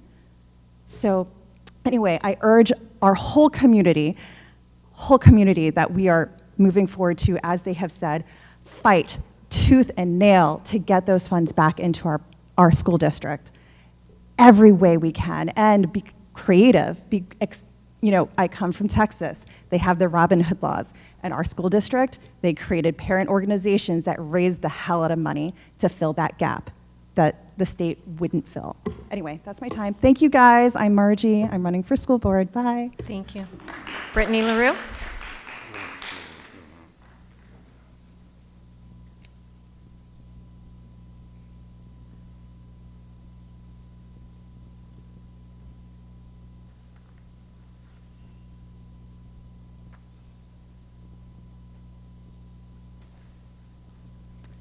Good evening. My name is Brittany LaRue. After listening to the recent discussions during the agenda review meeting, our community is reminded once again of the ongoing challenges we face around transparency and open communication from this board. Many of you speak often about accountability, but accountability, it requires clarity. How can you remain accountable to the people who elected you if the public cannot follow what is being presented, revised, or decided in real time? Our community deserves transparency that is proactive and not reactive. When agendas shift at the 11th hour or major decisions move forward without meaningful input, it erodes confidence, leaving families feeling shut out of the process. Transparency, it is not optional. It is the foundation of public trust, and our community is asking and expecting a lot better. Regarding the bond, likely heading to the ballot in 2026, I do support moving it forward because our schools urgently need investment. Families across New Hanover County have waited far too long for safe, modern, functional learning environments. But we must also be honest about how we arrived here. Years of delayed action, combined with the school board too often consumed by culture wars, personal agendas, and political infighting, have weakened public confidence and pushed critical infrastructure needs to the back burner. When adult politics overshadow student well-being and our children, they're going to pay the price. This bond is a necessary first step, but it cannot replace responsible, forward-thinking leadership. We need transparent timelines, clear accountability, and a renewed commitment to what truly matters, providing high-quality, equitable facilities for every student in this county. Our community deserves leaders who choose solutions over division, and our students deserve more than another generation of delays. Thank you. Just double checking, Yolanda Hernandez and Stephen Exhelm. All right, this concludes call to audience. All right, well, thank you to each and every person that spoke today. We appreciate your comments, and it will be taken to heart. At this point, do we need a break? We had a break right before, but I want to make sure. Anybody? We're good? All right, we'll carry right on then. Perfect. Next bit of business is our, let's get to it. Yeah. Language Translation Services, Dr. Barnes. That's right here. Someone had asked for us to talk a little bit about what language translation services we do offer. Of course, as several people in call to audience have discussed, we are running into budget constraints. A year ago, just before I stepped into this job, we ended up cutting about 300 positions from our workforce and sort of reallocating those people. But our central office took about a 15% hit in that decline. Some of those ended up being things like we use for translation services. We are using some online resources. We are doing the best that we can. Of course, we try to make sure that we are preferring applicants who are dual language or who are bilingual. But if you guys had questions more about our translation services, I can kick it over to our folks or answer any questions you guys have. Board members, we have questions? Dr. Merrick. Thank you, Dr. Barnes. Yes, I was the one that had requested this information because I have spoken to many people in the community who have families or who are working with families who are English learners. Yes. And what I've been told, and I can't verify completely, but UNCW has offered for free to have Spanish majors students intern and come and work to help with bilingual services. And Amanda Boomershine I spoke with, and she had mentioned that from UNCW. And, you know, this speaks to how we have to start thinking as a board and as a district that every year our funds go down. And we have to find ways of working with the public in a way that's going to help our students that doesn't cost us money. And so I'd really like to encourage all of our principals to be able to find a way to bring in these college students who are bilingual and help our students who are English language learners. I know that our policy says that we must provide services if we can. It's one of those vague policies or vague in the General Assembly. It's kind of vague. And here we have an opportunity, and I'd really like to encourage us to use UNCW to help our students. Sure. And I talk to Ms. Boomersheim usually once a week or so, so I'll check in with her on that. Do want to remind everybody, even though that our Hispanic language is our primary other language, we have about 15 languages throughout our district that are very, very widespread and very insular in our community as well, which are a challenge, obviously. Mr. Bradford? So what kind of process would that take to bring students in, you know, in terms of the vetting and the background check and all? Is it a possibility? Is this something that could be done? Well, I can work with the team on that. That's something that I haven't heard a lot about, but I can certainly find out about. It's actually in schools now, in some of the schools. Yeah.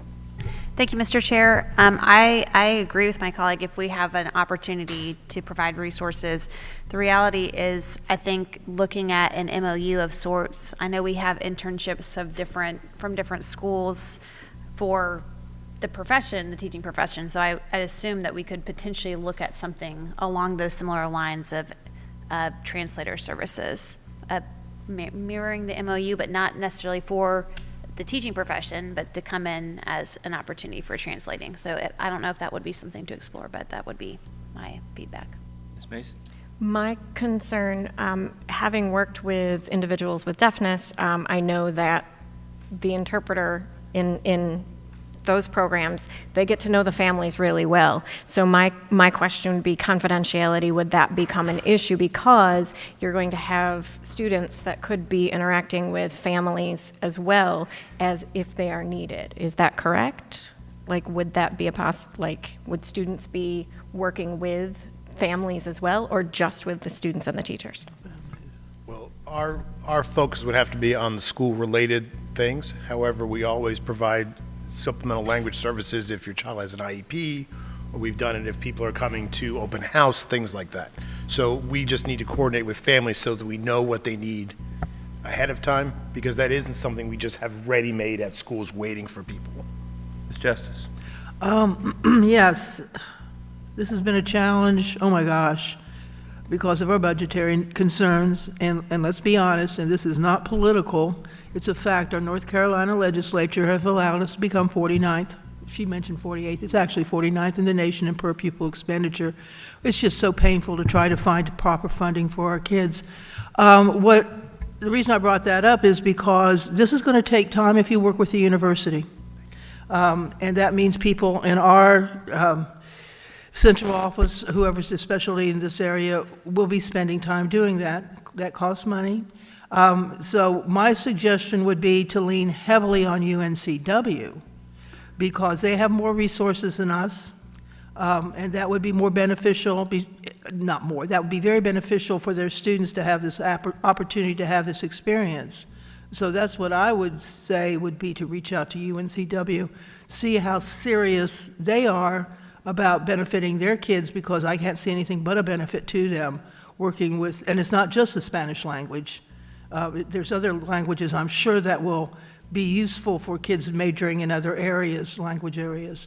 So that's what I would reach out to UNCW first before we start sending our very limited staff. They have more staff, honestly, they do. That's in my experience. I might be wrong about that. Okay, board members, we have about 2 minutes left in this conversation. Mr. Perry? My only question about the using the interns is do we have the people to mentor those interns? You know, usually when interns come, there's somebody that's, you know, that's helping them through here. So as long as we have the mentor in our system that's going to be able to help them develop, then I think this is a great idea. But we got to make sure we can't just say, come on in and just leave them up to themselves, you know. So, so that's the only thing I have to say about that. If it please the board, give me a couple months of lead time, and I can give you guys an update as to where we're sitting. Thank you, sir. We appreciate that. We're going to carry on. Thank you for that conversation, board members. Consensus items, we have 15 minutes allotted to this. Is there anything we want to pull off? Ms. Bradford? I would like to pull off B, Memorandum of Understanding with the, just straight it out to Voyage. Okay, B, anything else? Mr. Perry? Just want to pull off the bus number H, because I thought Dr. Morgan maybe had some additional information to give us. So. Okay, letter H. Dr. Merritt? J. J. Do I hear K? No, sorry. Any others? Going once, going twice, going 3 times. I will make a motion then that we pass everyone except letters B, H, and K. Is there a second? Second. We have a second. J. Excuse me. Try that again. I will try to be able to read my own writing. I will make a motion that we will accept or pass everything except for B, H, and J. Second. That we have a second, okay? All in favor? Any discussion? Hearing none, all in favor, please signify by saying aye. Aye. All opposed, like sign. That passes 7-0. We will carry on. We'll start with the first letter, which is B. I believe Ms. Bradford took that off. Ms. Bradford. Bless you. I took it off because I wanted y'all to all make sure that you have seen this piece of paper that Voyage provided to our staff. Thank you for getting that for me. These are impressive numbers, and I'm quite pleased to get this.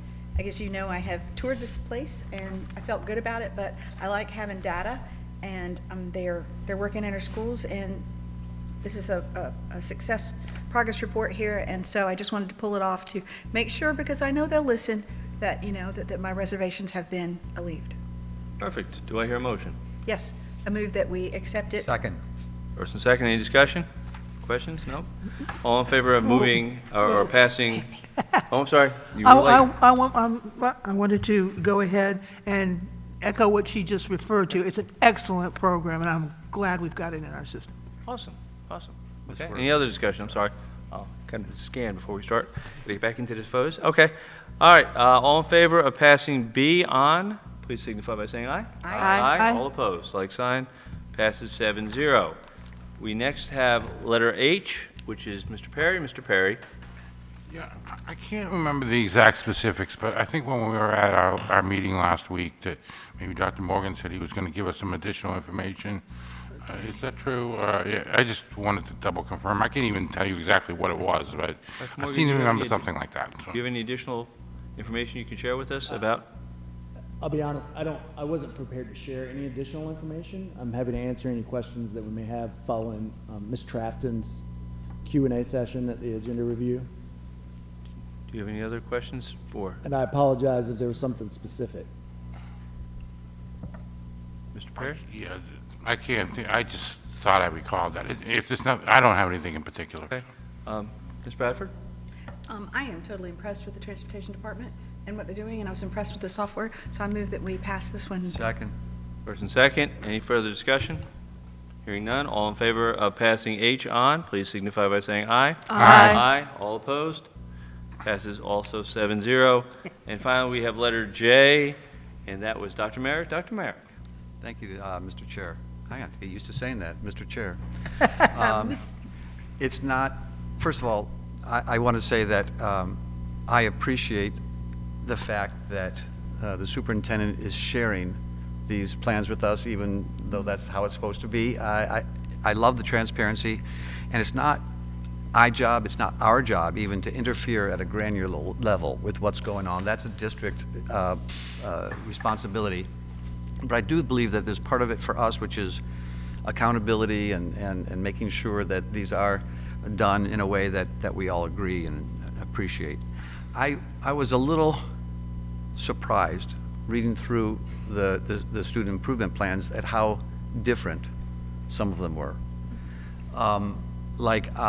Kudos to Principal Willis at Snipes, who had 5 pages of improvement plans.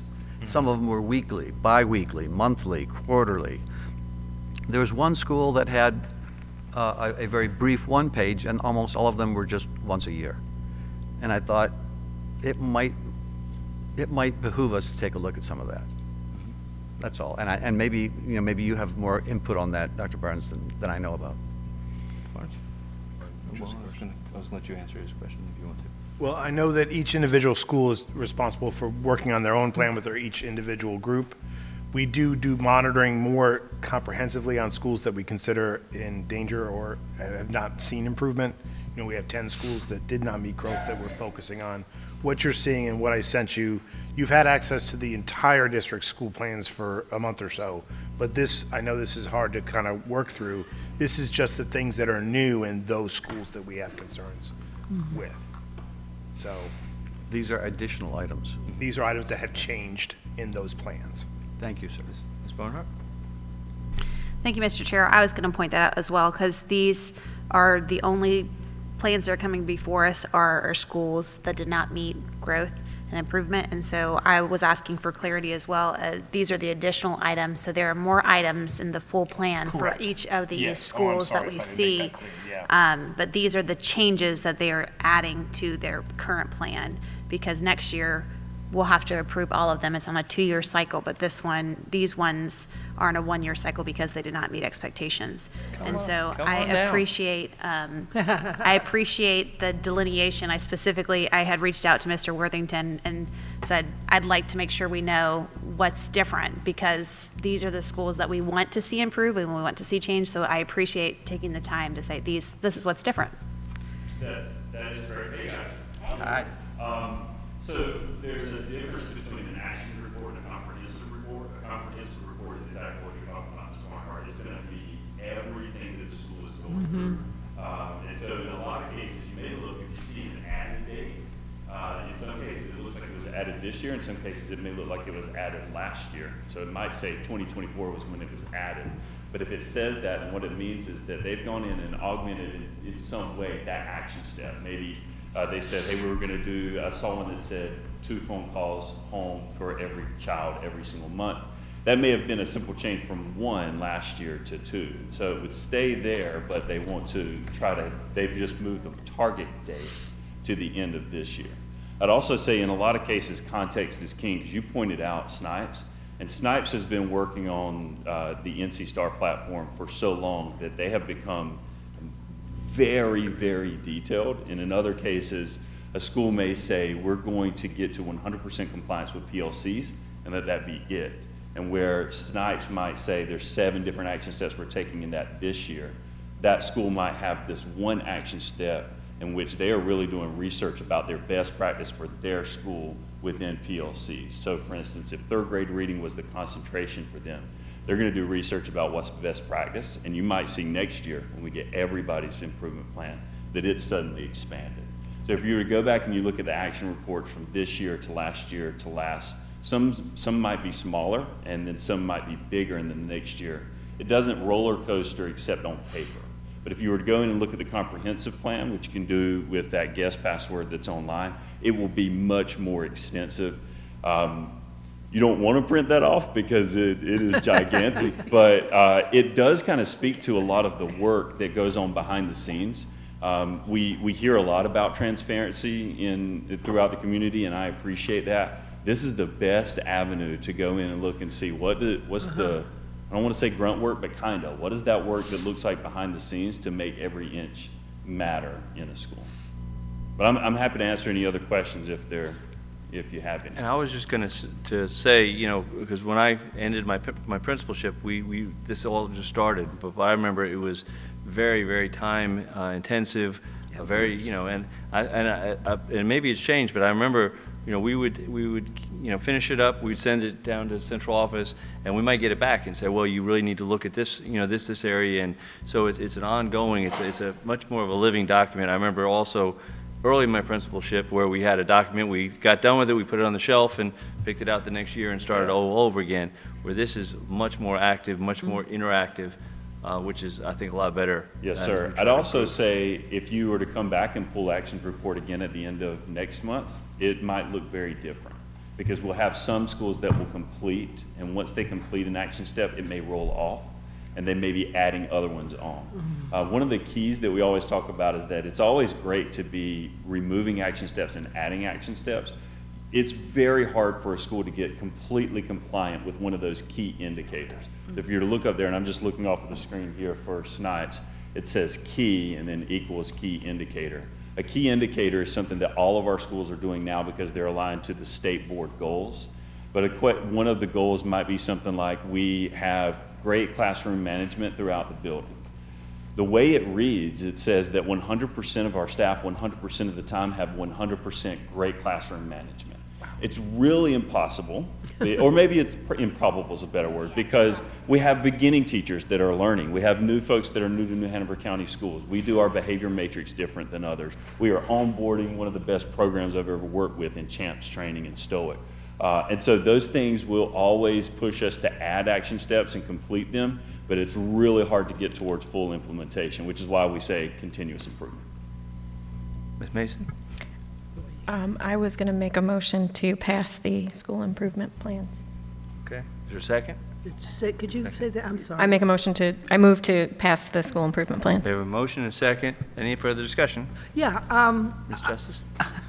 You and I, and those up here that have worked in schools and been in administration, know the history of this, but I don't think that board members would come in, really understand the background and what the school improvement plans are based on and why they're in the schools and how they vary from school to school, although they have the general framework from the state. It would not be a bad idea at some point in the future if maybe board members would pick a school, or if they've got kids in the school, and volunteer to be on the school improvement plan, because they're constantly looking for people to be in that group. I know when I was an administrator, I was constantly looking for people to do that. That's just my suggestion. That would give you a better understanding, and also maybe some kind of brief history, if we could all have something when we're first onboarded with the school board, and understand why we have school board, because it's state statute is where it comes from. It does, Yeah. and it's backed by our board policy. Mm-hmm. We're not legally required to meet once a month during the school year, but most schools do meet once a month. Actually, sometimes they meet twice a month if they have something that's really pressing. I would also say we encourage stakeholders to attend. We want parents to attend. My son is a student rep at his school for the school improvement plan. School improvement team. And so that is always welcome because we want that kind of input. Right now, we've got some schools that have been afforded some new funds that we talked about last month, and they're going to be bringing information to the school improvement team, to leadership teams. And so anytime a person from the community wants to participate, it should be on the school's website when they normally have them. So it might say something like the third Wednesday of every month at 4 o'clock. That's when they have those meetings. And if you want to call and talk to a principal, I'm sure they'd be happy to have you.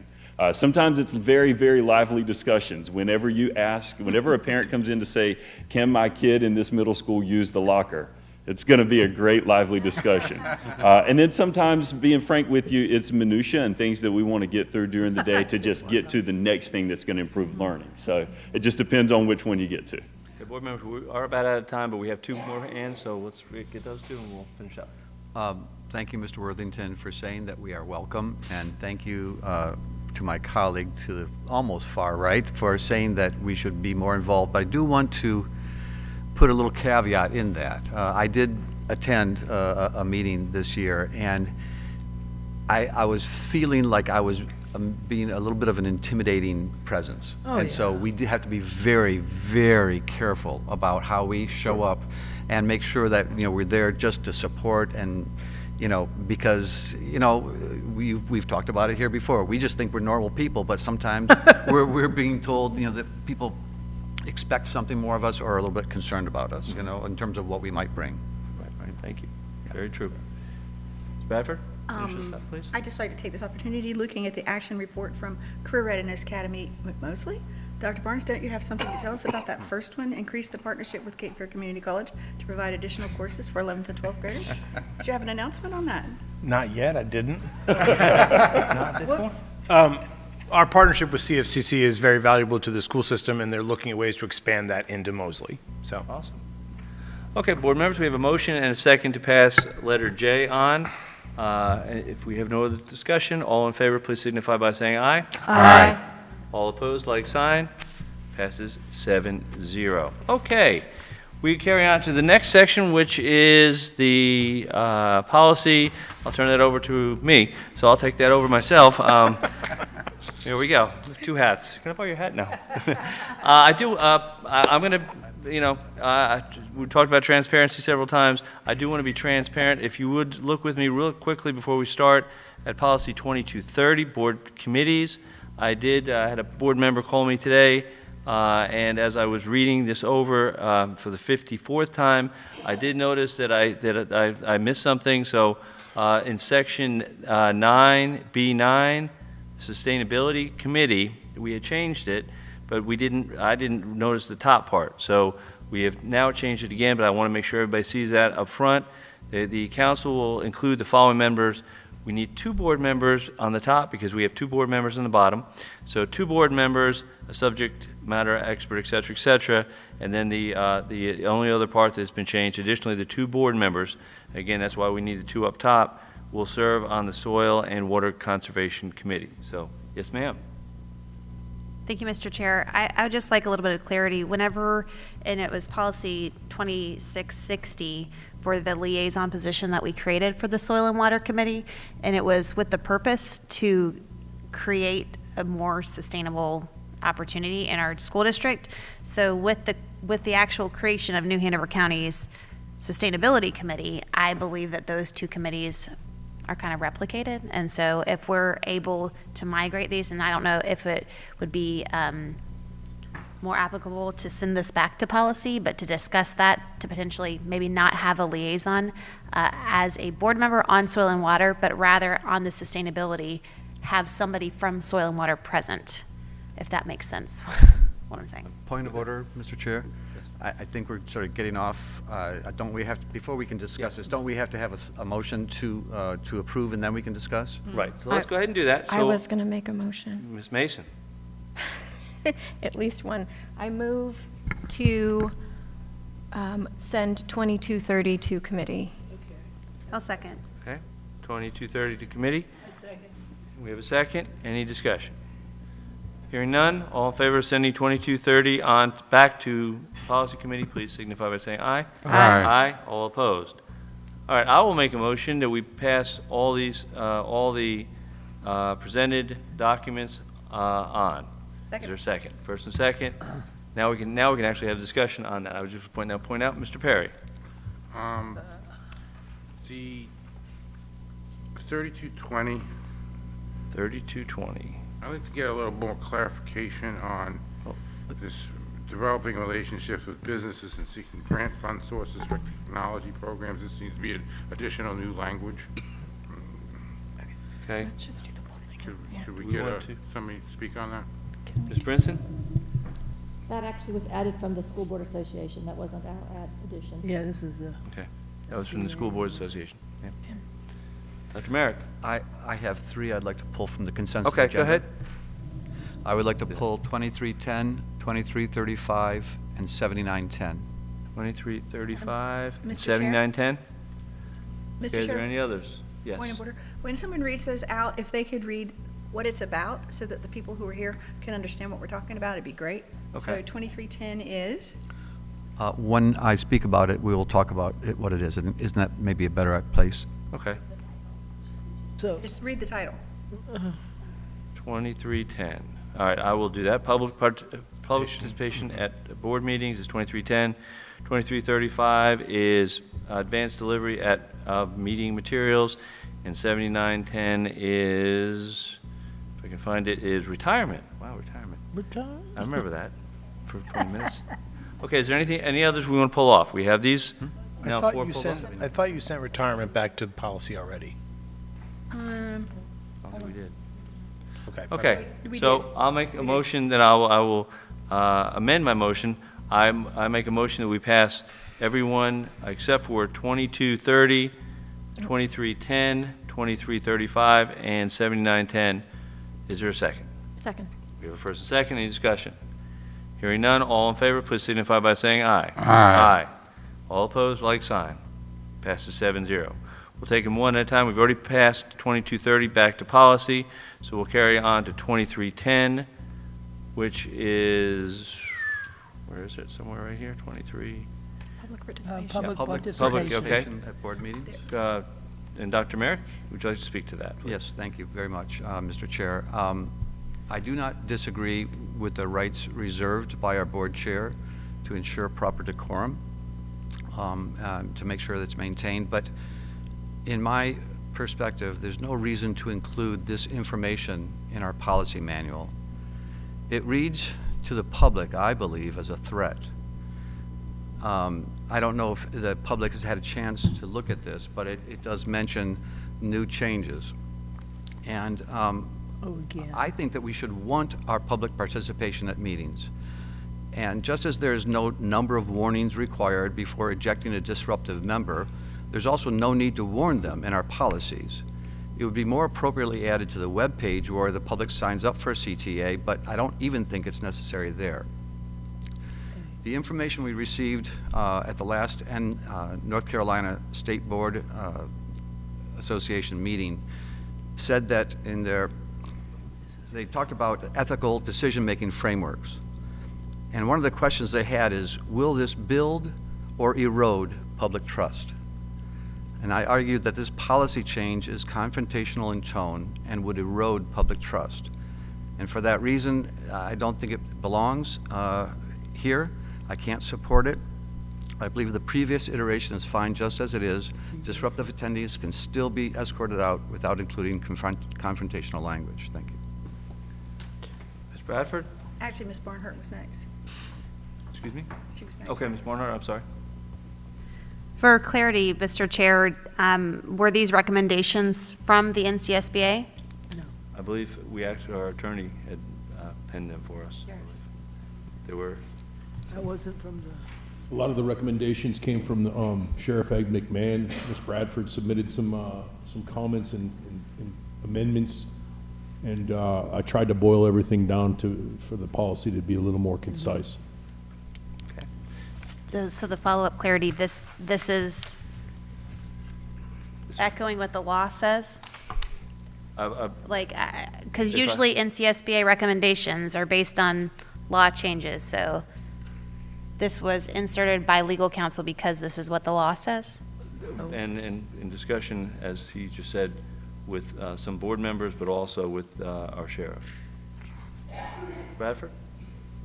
This was generated from concerns over the authority of the chair to speak to the officers in the room, to then be supported by their sheriff.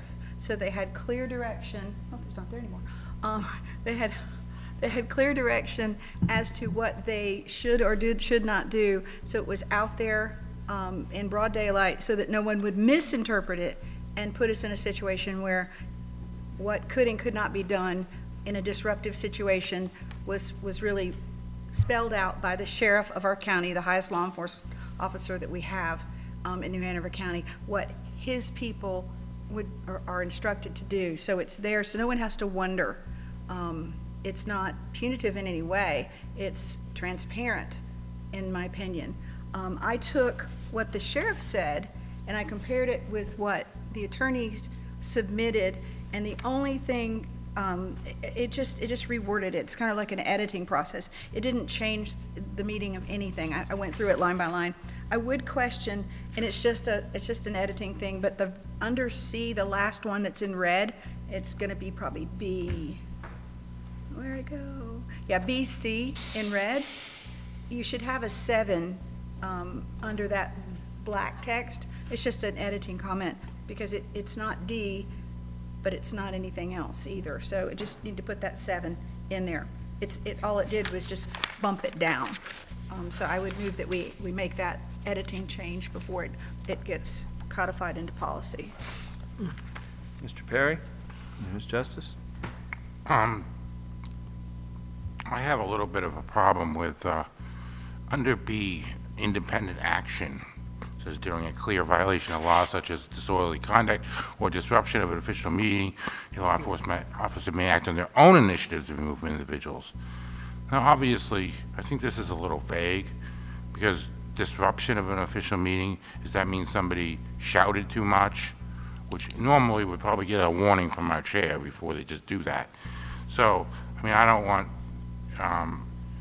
obviously if they're literally getting into a fist fight, that's something different. But I think I'd like to make a motion that we send this back to policy because I think we need a little bit more clarity here exactly. There's a lot of latitude on what disruption of an official meeting means.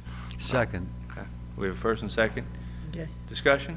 Do you want to discuss that? Well, I might as well or someone go else? right into the discussion. My turn? Yes, Okay. yes, ma'am. Okay. Sheriff knows what their jobs are when they're here. They're assigned here. I would sincerely hope so. Why we have to spell it out, it can be intimidating. When we're driving around in town, we don't have pasted to our windshield all the different laws that pertain to being watched by law enforcement. I mean, we can put this in policy, but as the vagueness is an issue, I would like to send it back to policy so we can talk about it more. I feel bad because I was out due to surgery. And this is something that I would have liked to gone into more detail. So I would have no problem doing that now that I'm healed or whatever. But so I would recommend that. I think the intent is good because we do want to have order, but we have been doing very well. I mean, seriously, once we and the people in the audience understand what our, the proper rules are, I don't see that we need to get any more into the minutia. That just confuses people and it could intimidate some people. Yes, ma'am. Thank you. My last, I agree with sending this back to policy, like my colleagues have discussed with the vagueness of this, but my last question is, is the call to audience rules reflective of the changes that have been made of this policy? I brought this up in the agenda review, so I don't know if has been the case. What was the question? If the call to audience rules when people sign up have been reflective of the changes made to this policy. Not to my knowledge on the internet you're talking about. Ms. Baggy, would you let us know, please? Okay. All right, we'll finish up and then we'll. And I would remind the board of a very uncomfortable evening we had this year in this room, where right behind me, law enforcement and the superintendent and the chair were trying to figure out what the rules of engagement were with what was happening in the room. It was personally frightening. So that is where this came from, so that no one has to say, well, I think the sheriff said this, or I think that. This tells us in that situation, in a repeat, and hopefully we never have that again, but that everyone would know exactly what the rules of engagement were beforehand, so we had no possibility of an altercation that got way, way out of hand. Yeah, we're doing better, but that night was quite memorable and don't want to repeat it again. Absolutely. And Dr. Merrick?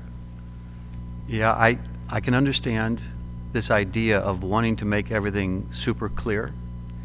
And I can tell you that there is no way of watching human behavior and fitting it into a box. Those decisions will always have to be made at the time and by those people in charge.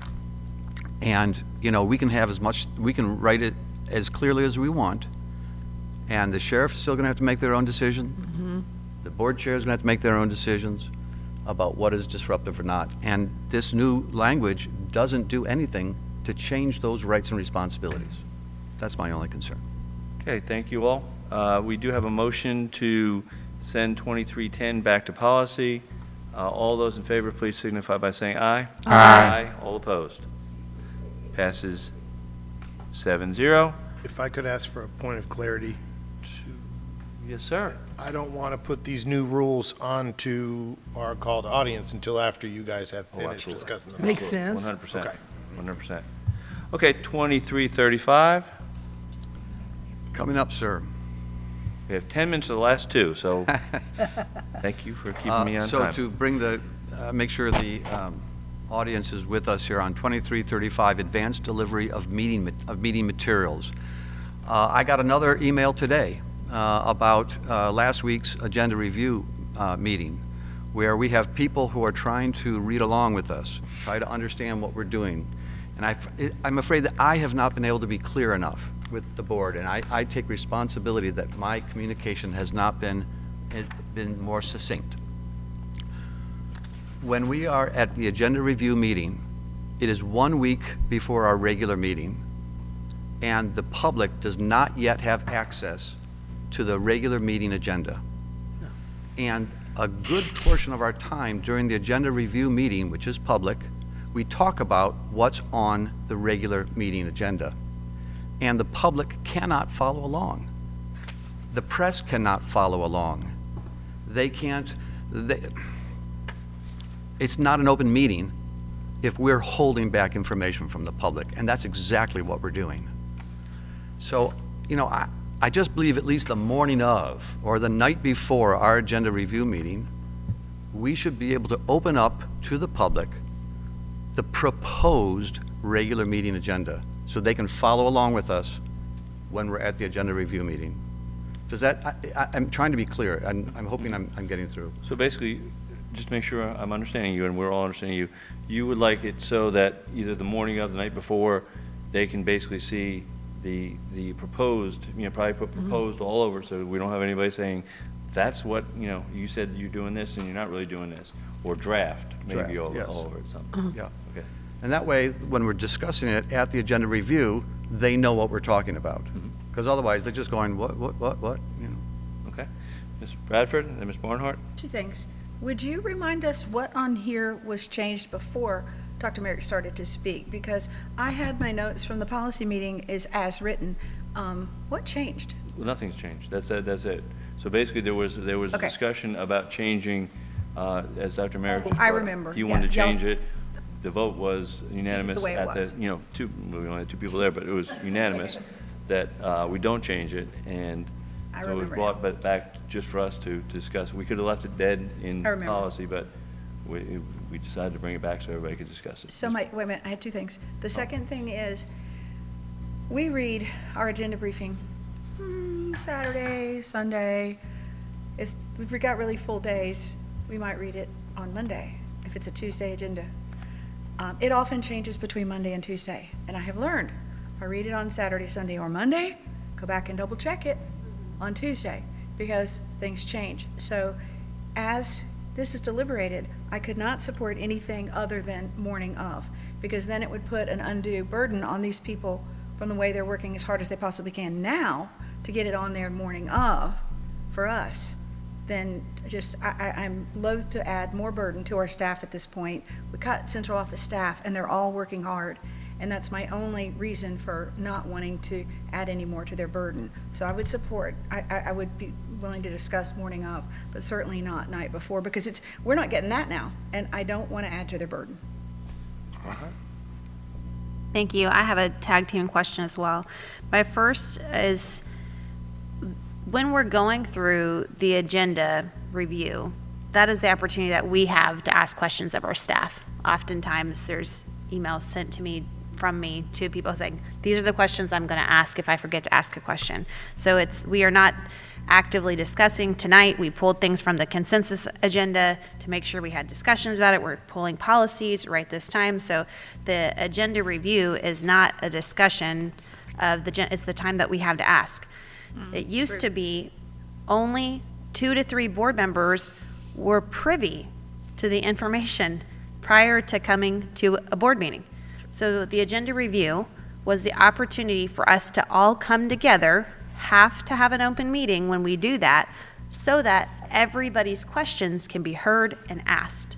So I just want to point that out there. My question becomes the uploading of the content.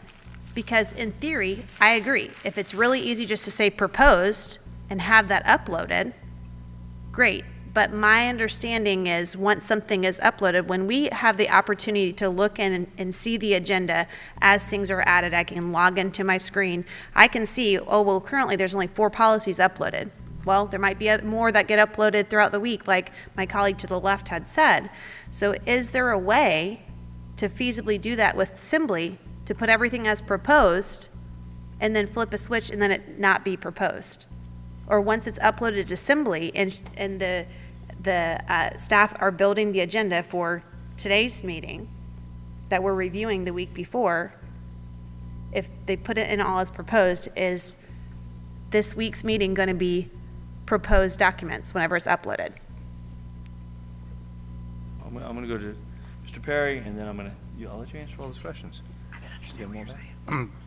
I understand that sometimes the documents can be fluid. I looked at, I looked at the agenda like a week, the Thursday before our last agenda review meeting last week, and then it drastically changed within 2 days. So, lots of additional information, but putting up what we can and then updating it seems to me like a good idea. And so, I don't know what the language would be. I'm sure technically we can leave the technical details to Dr. Barnes and Ms. Brinson. I'm sure they could figure out a way, and Ms. Bowie, to figure out a way to do this. But I'd like to make a motion that we take Dr. Merrick's suggestion and let's get as much information out to the public as we can on this, and they should be able to follow along. That just seems normal to me. We have first and second to, but we have to specify, are you saying that morning or the night before? You're the one who made the... Oh, well, I was just saying as it changes. So, when the proposed agenda first gets, also make it available to the public, and if it gets updated, update it to the public. So, okay, Ms. Mason? I'm going to supersede that motion and move to refer to committee. Second. Okay, we have a motion to move it back to policy committee. Is there any discussion on that? Ms. Justice? Seems like it's probably the appropriate place at this point. Okay.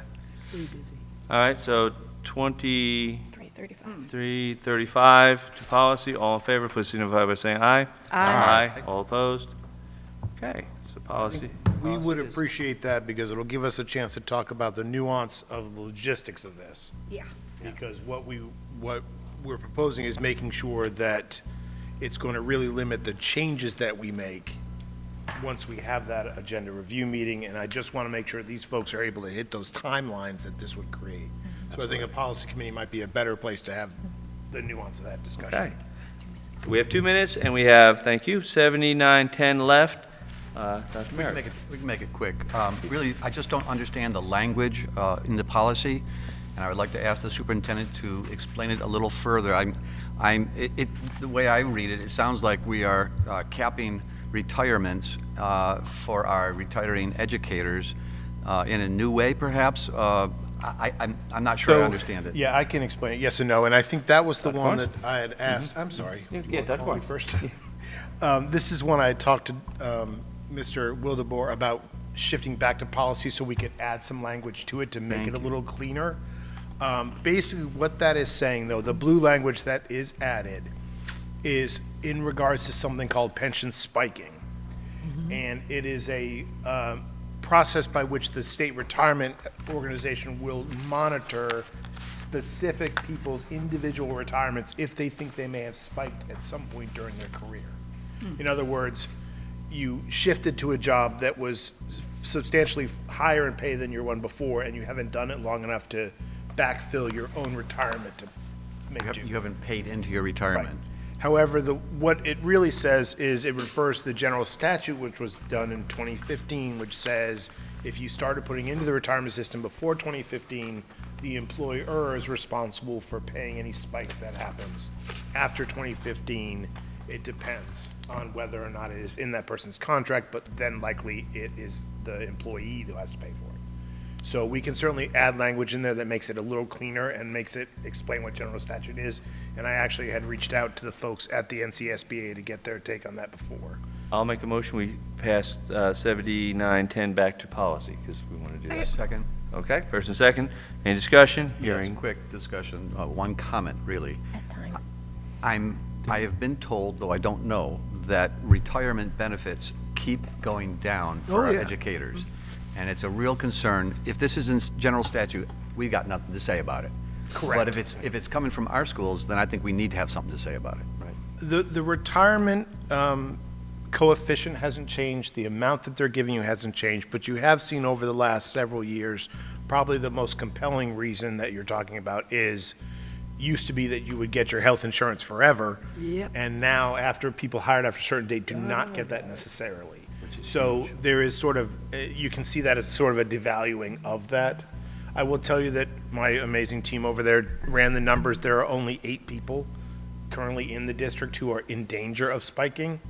And each of those, we feel like we can resolve ourselves and communicate those with those individual employees themselves. So this is not as big of a problem for us as it could be in some other places, but some language will be clean on that. Okay, so we have a first and second to pass 7910 back to policy. All in favor, please signify by saying aye. Aye. All opposed, passes 7-0. No old business, carrying on with special education, legal services. I believe that's, who is that? Oh, Ms. Sutton. This is a Pointer Sproul contract.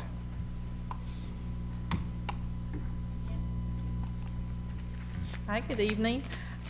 So we are recommending for your approval a contract with Pointer Sproul for exceptional children legal services.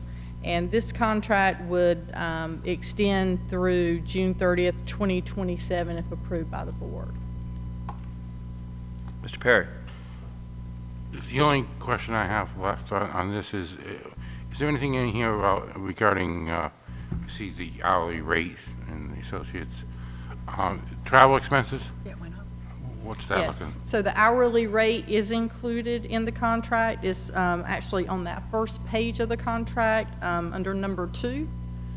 You can see the rates there, so $310 per hour for partners, $275 for associates, and $105 for paralegals. I was asking about travel expenses. Oh, I'm sorry. Yep, so that is also included in that same paragraph. There's going to be a flat rate of $1,000 plus mileage reimbursement for the attorneys. That's not pretty, but okay. Ms. Bradford? Ashley, where is that? And that is, it's number 2, it's about Is it buried in there? 4 or 5 lines, rows down. I found it. And this is the same language we have in our current board attorney contract, so that isn't a change from our previous contracts. Okay. Other questions? Hearing none, is there a motion? Wait. Yes, ma'am? It's the same as it was in our previous EC contract or all of our attorneys? All of the contracts. So it was this way in the EC contract as well. So all of our attorney contracts has that language. I think we changed the language from a rate to this flat rate a couple of years ago. Okay, thank you. Okay. Is there a motion? Move that we approve the contract. Okay, Second. I'll second. You can second that? Okay, first and second. Any discussion? All in favor signify by saying aye. Oh, I'm sorry, I didn't see you. Yes, sir. Yeah, I'm just, you're saying anytime the attorney has to go anywhere, even if it's an hour down the road, it's $1,000? Is that what you're telling me? Traveling to here. I think it's a flat rate, I believe, to Yep, begin it's with. to and from New Hanover County. From Raleigh, I suppose? Mm-hmm. Yes, ma'am. Could you just to talk for a second about the attorneys that we've had come from Raleigh and then we have come Charlotte, and what the average rate was when they, the hourly rate they got to come and go? That's just balancing it out, right? Yeah, it's the state reimbursement rate is what we had used in the past. I don't have the numbers with me, the mileage from Raleigh to here at the new rate, what that cost would be. But when we looked at it, I think it was about 2 years ago, this was more, this price was better than doing the state reimbursement rate. But we could certainly look at that again and provide that information. Dr. Merrick? Yeah, you think about who the attorney is, and okay, then it might not be working as hard as when you're driving, you're not doing all that mental work, but for 3 hours here and 3 hours back, $1,000, they could be making money. So I don't think it's so unfair. Right. We have a motion, second, to pass the EC contract with Pointer Spruill. All in favor, please signify by saying aye. Aye. All opposed? Nay. That passes 6-1. Thank you. Thank you. Thank y'all. Available savings, reallocation of funds. Ms. Sutton, come on back. Dr. Morgan, you guys can tag team on this one. You're welcome.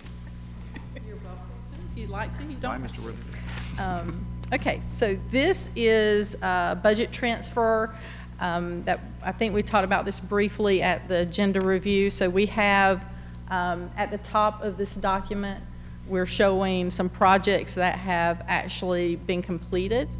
And we had savings identified in these projects. And so the switch gears, $68,000. The Title IX Hoggard softball field project, $151,000. The New Hanover High School softball project, $124,000. A little funding, $8,500 left in the Laney artificial turf design. And then also child nutrition freezer, we had about $1,000. So these are all savings that has been recognized. No change in the scope of work or anything. These projects just came in under what we had estimated. And so the request is to use those savings to fund some additional projects as we have listed here. And we'll be glad to answer any questions you might have about those projects. Move to Questions? accept. Ms. Bradford? I move that we accept the proposal. Second. I'll second that. Okay, first and second, any discussion? Ms. Barnhart? Getting the views right. at least. My only point of discussion, and I'm just grateful for it, is the Alderman fence. That is something that has been brought up on a few occasions on Independence Boulevard, so I'm just grateful we're able to get that up and running as soon as possible, and maybe even under budget. Awesome. Okay, any other discussion? If not, we have a first and second. All in favor of agreeing to the available savings reallocation of funds, please signify by saying aye. Aye. All opposed? Passes 7-0. Thank you, ma'am. Thank you. And I'll also share, since this is capital funding, this will go to the county commissioners for their approval as well, just so you're aware of that. Thank you. Final thing before our closed session, resolution for exceptional children funding. Ms. Barnhart. Thank you, Mr. Chair. As I stated at the agenda review, I saw this resolution come out of Lee County, and so I had asked Dr. Barnes if we could see our numbers represented in this to be able to send to all of our all of our representatives. EC funding specifically has been on our legislative agenda the last 2 years. We have been advocating for support of their tiered funding model that has already been piloted for the entire state. That would provide New Hanover County Schools roughly $2 million more for our EC students. From a previous discussion months ago, a board member had discussed the cap. So this caught my eye when I saw in our budget conversations with the county commissioners, we serve more than what the current state cap allows of 13%. And so being able to provide data and numbers that are consistent with our county and reflective to our representatives, I think we'll be able to facilitate better conversations. So I would move that we adopt this resolution and then send to all of our representatives. I'll second that. Mr. Chair, Yes. I would amend that we send it to every representative, state representative and senator in the state of North Carolina, every 100 counties. Okay, we have an amendment? Yes, sir? I just wanted to just say, Hold on one second, we need a second on that first. Do we have a second? oh, yeah, all right, second, yeah. Okay, you'll second it. Now you can, yes, sir. I just wanted to say that I fully support this, this resolution. It's definitely something we need to do. And my only question was just to make sure that, we want to make sure that all of our other funding is all, but in no way is this saying, we still have our other legislative priorities. So this is a great first start, and we're still going to pursue our other legislative priorities as far as getting funding for the other programs we need to fund as well. So I'm just in full support. I just wanted to thank my colleague to the left of Dr. Barnes and for putting that forward. All right, so let's tackle the amendment first, which is to send it to everyone. Any discussion? Hearing, yes, sir? I 100% support this amendment because every single one of our legislators should understand the difficulties that we, first of all, go through before this cap, and now with this cap, it's really, adding insult to injury, and it's also for our, EC children who need the most. So I support this amendment. Absolutely. Okay. All right, first we'll vote on the amendment, and again, that is to send it to all the legislators throughout our state. All in favor, please signify by saying aye. Aye. Aye. All opposed, like sign. That passes 7-0. And back to the resolution, we have a motion and a second. Dr. Merritt? Yeah, I 100% approve of the content of this resolution because I recognize that the arbitrary, the harmful limitations that the state legislature places on the funding for our exceptional children. However, we make a point on this board of listening to our educators and bringing in our educators as experts in their field as well as parents when making decisions. In fact, it's spelled out in policy 5005/7210.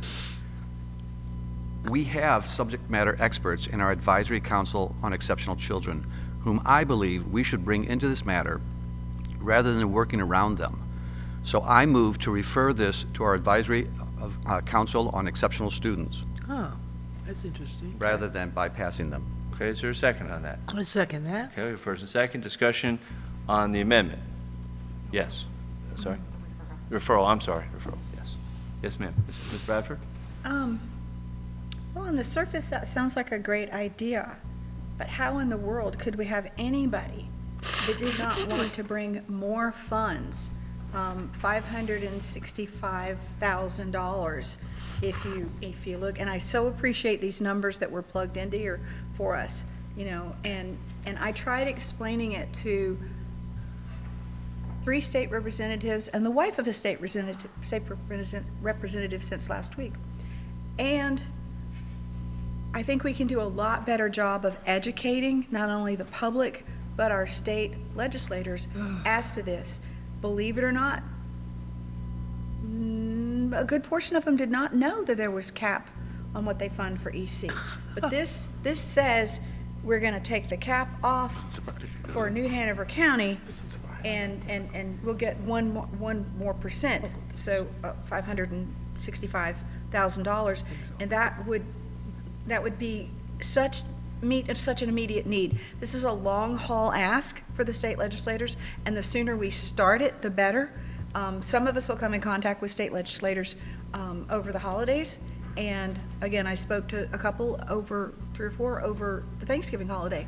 And they said, send me something, send me something, send me something. So I don't want to lose that momentum.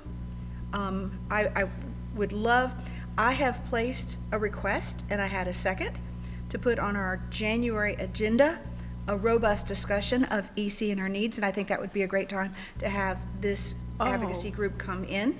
But I think if we start informing people that we have 3,293 exceptional children in New Hanover County as part of our student population, and 101 of those are not funded by the state because of this cap, I think that starts to resonate. If we all start speaking the same language, we can get further faster at the state level.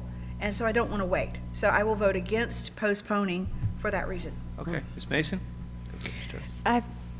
I respect my my colleague to the left's concerns about referring it to committee. I guess my thought process in all of this is I served on that committee for the first 2 years of my time on this board, and I do recall several conversations that were this. This conversation has been happening in that committee. I feel like this has been a long time coming. I know that Ms. Varnum did a fantastic job over those past couple years, the years that I was on there, of really just digging into this and talking about, you know, how they can better advocate. I think that we have a different level of pushing this forward, and I think that they have their own section of doing that. I want to be sure that we respect their opinions, for sure. I think putting it on the agenda in January is a great idea. I don't believe I will be for referring it to committee. Ms. Justice, thank you, Ms. Mason.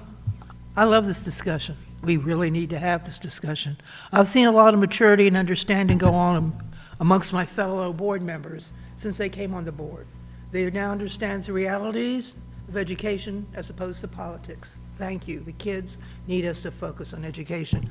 I think that it makes sense to send this letter to everybody as soon as possible, and then in January, go ahead and have this robust discussion out in the public so people can further understand the cost involved in helping our kids.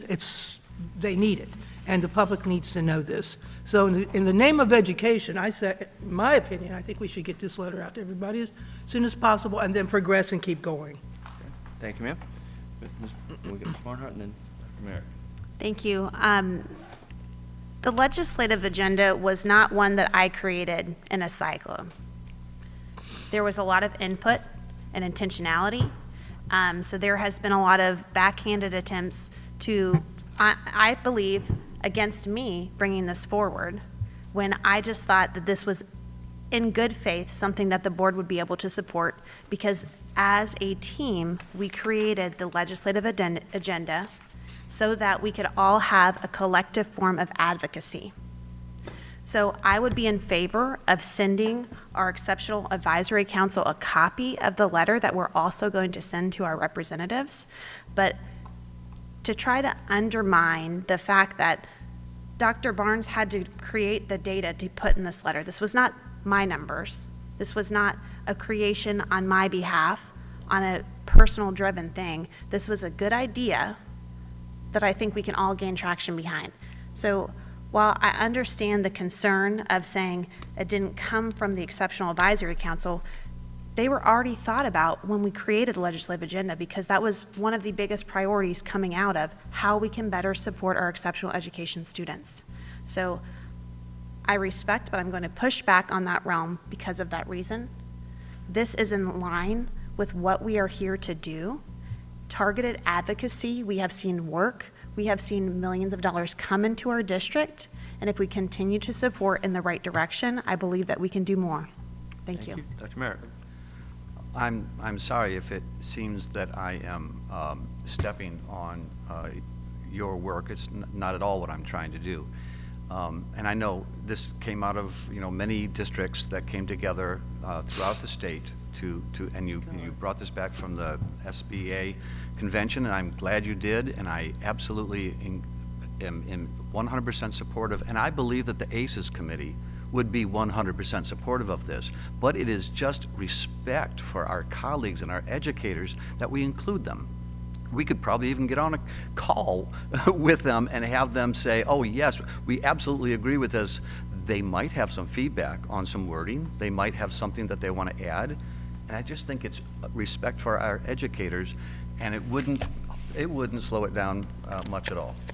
Thanks, sir. And Mr. Perry? I know this is, we voted on this previously to amend it to send it to all of our state legislators, but we are going to send it to them, and I'm for doing that, and I voted for that, to all of them. But I'm wondering to myself is, I guess it's related, but would it be more effective to fill in the school district that legislator is representing numbers? Question. To have it personalized to, this is your school district, you over there in Duplin County. Okay, we Sending we them are. our numbers, you know. We are at time. We do have an amendment or a referral, thank you, in front of us. So let's vote on that. We have a first and second on that. All in favor of referring it to our Exceptional Children's Committee before taking any other action, please signify by saying aye. Well, let's go ahead and, would you call the roll? Let's go ahead. We haven't done that tonight. Ms. Bowie, thank you. Ms. Bowie, would you mind calling the roll, please? Thank you. Miss Bradford? No. Miss Justice? No. Miss Barnhart? No. Miss Mason? No. Mr. Perry? No. Mr. Wildebohr? No. And Dr. Merrick? Yes. So that is defeated 6-1. Thank you. And now we go back to the original motion to send this to all of our legislators throughout the state. All in favor, please signify by saying aye. Aye. All opposed, like sign. That passes 7-0. All right. Moving right along, we do have need for a closed session. So I will entertain a motion to move into closed session to prevent the disclosure of information as privileged or confidential pursuant to General Statute 115C 402 and not considered a public record within the meaning of Chapter 132 of General Statute, to prevent disclosure of student records rendered confidential under the Family Education rights, to consult with the attorney in order to preserve attorney-client privilege between attorney and the board, and to consider qualifications, competence, and performance, character, fitness, and conditions of appointment, conditions of initial employment of an individual employed or considered for employment within the school system, or to hear or investigate a complaint, charge, or grievance by or against any individual employer. So moved. Okay. I don't have to read Is there a it. second? Second. All right, we have lots, seconds Lots and of thirds. seconds. All right, all in favor of going to closed session, please signify by saying aye. Aye. All opposed? 7-0 is, we are in closed. I didn't have to read it. I know.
Miss Justice. Hustle it. Sprint that girl. Look at you. Hey, you want my bag? They said they're going to throw them away. You want my bag to put those in? Hey, we are back. Welcome back, everyone. To those at home, look at that. We cleared the room. I like that. Not really. I miss it, miss everybody here. But we will carry on. That's true. Let's have a few items to finish up. First, I'll turn that on so everybody can hear me. Welcome back to all our people at home. Let's see what we got here. All right, next we have our personnel report. I would entertain a motion to accept the personnel report. So moved. So moved. All right, any discussion? Hearing none. All. Did you get a second? Oh, I thought I heard a second over here. I heard Okay. first and second. Okay. First and second. All in favor of accepting the personnel report as provided, please signify by saying aye. Aye. Aye. All opposed? That passes 7-0. Anybody have any correspondence? Hearing none? Okay, announcements. Oh. I think we should send Christmas cards. No. Merry To our employees. Yeah. Merry Christmas to each and every person. Employees left too. Absolutely. You have a list of next meetings? It's coming up next. Next, we'll have our announcements. The policy committee will be meeting on Monday, November 9th. Is that right? Yeah. November what? That doesn't sound, nope. Monday, December 9th, but that doesn't sound right either. Why would we not be Because Tuesday? today's the second and Tuesday? I thought it was a Tuesday, isn't it? Monday can't be right. It's Yep. Tuesday. Tuesday the 9th. Is it They supposed might to be put Tuesday? Monday. It said Monday. Let me see. It is Tuesday. It's just printed wrong here. Okay, it is Tuesday, the 9th, at 1 p.m. in the Board of Education Center. The general public will have the option to view remotely on NHCS TV, YouTube. How fun. The Board of Education will hold an agenda meeting on Tuesday, December 16th at 2 p.m. Board of Education Center. Again, you will have the option to view remotely on NHCS TV, YouTube. And finally, the Board of Education will hold its regular January meeting on Tuesday, January 6th at 5 p.m. Board of Education Center. 2026. 2026, exactly right. And the general public will have the option to view remotely on New Hanover County TV, YouTube. Any other things I've missed? Yes, ma'am. The next Finance, Capital, and Bond Committee is not until the third week of February. So we're on hiatus. When we come back, we're taking up budget. Okay, so in February, you said? Yeah. Okay, in Something February. like the Okay. 28th. And that's also 2026, right? Very good. All right, at this point, I would entertain a motion to adjourn. So moved. We have a motion. We have a first and a second. Any discussion? Hearing none. All in favor, please signify by saying aye. Aye. All opposed, like sign? No. That passes 6-1. We are adjourned.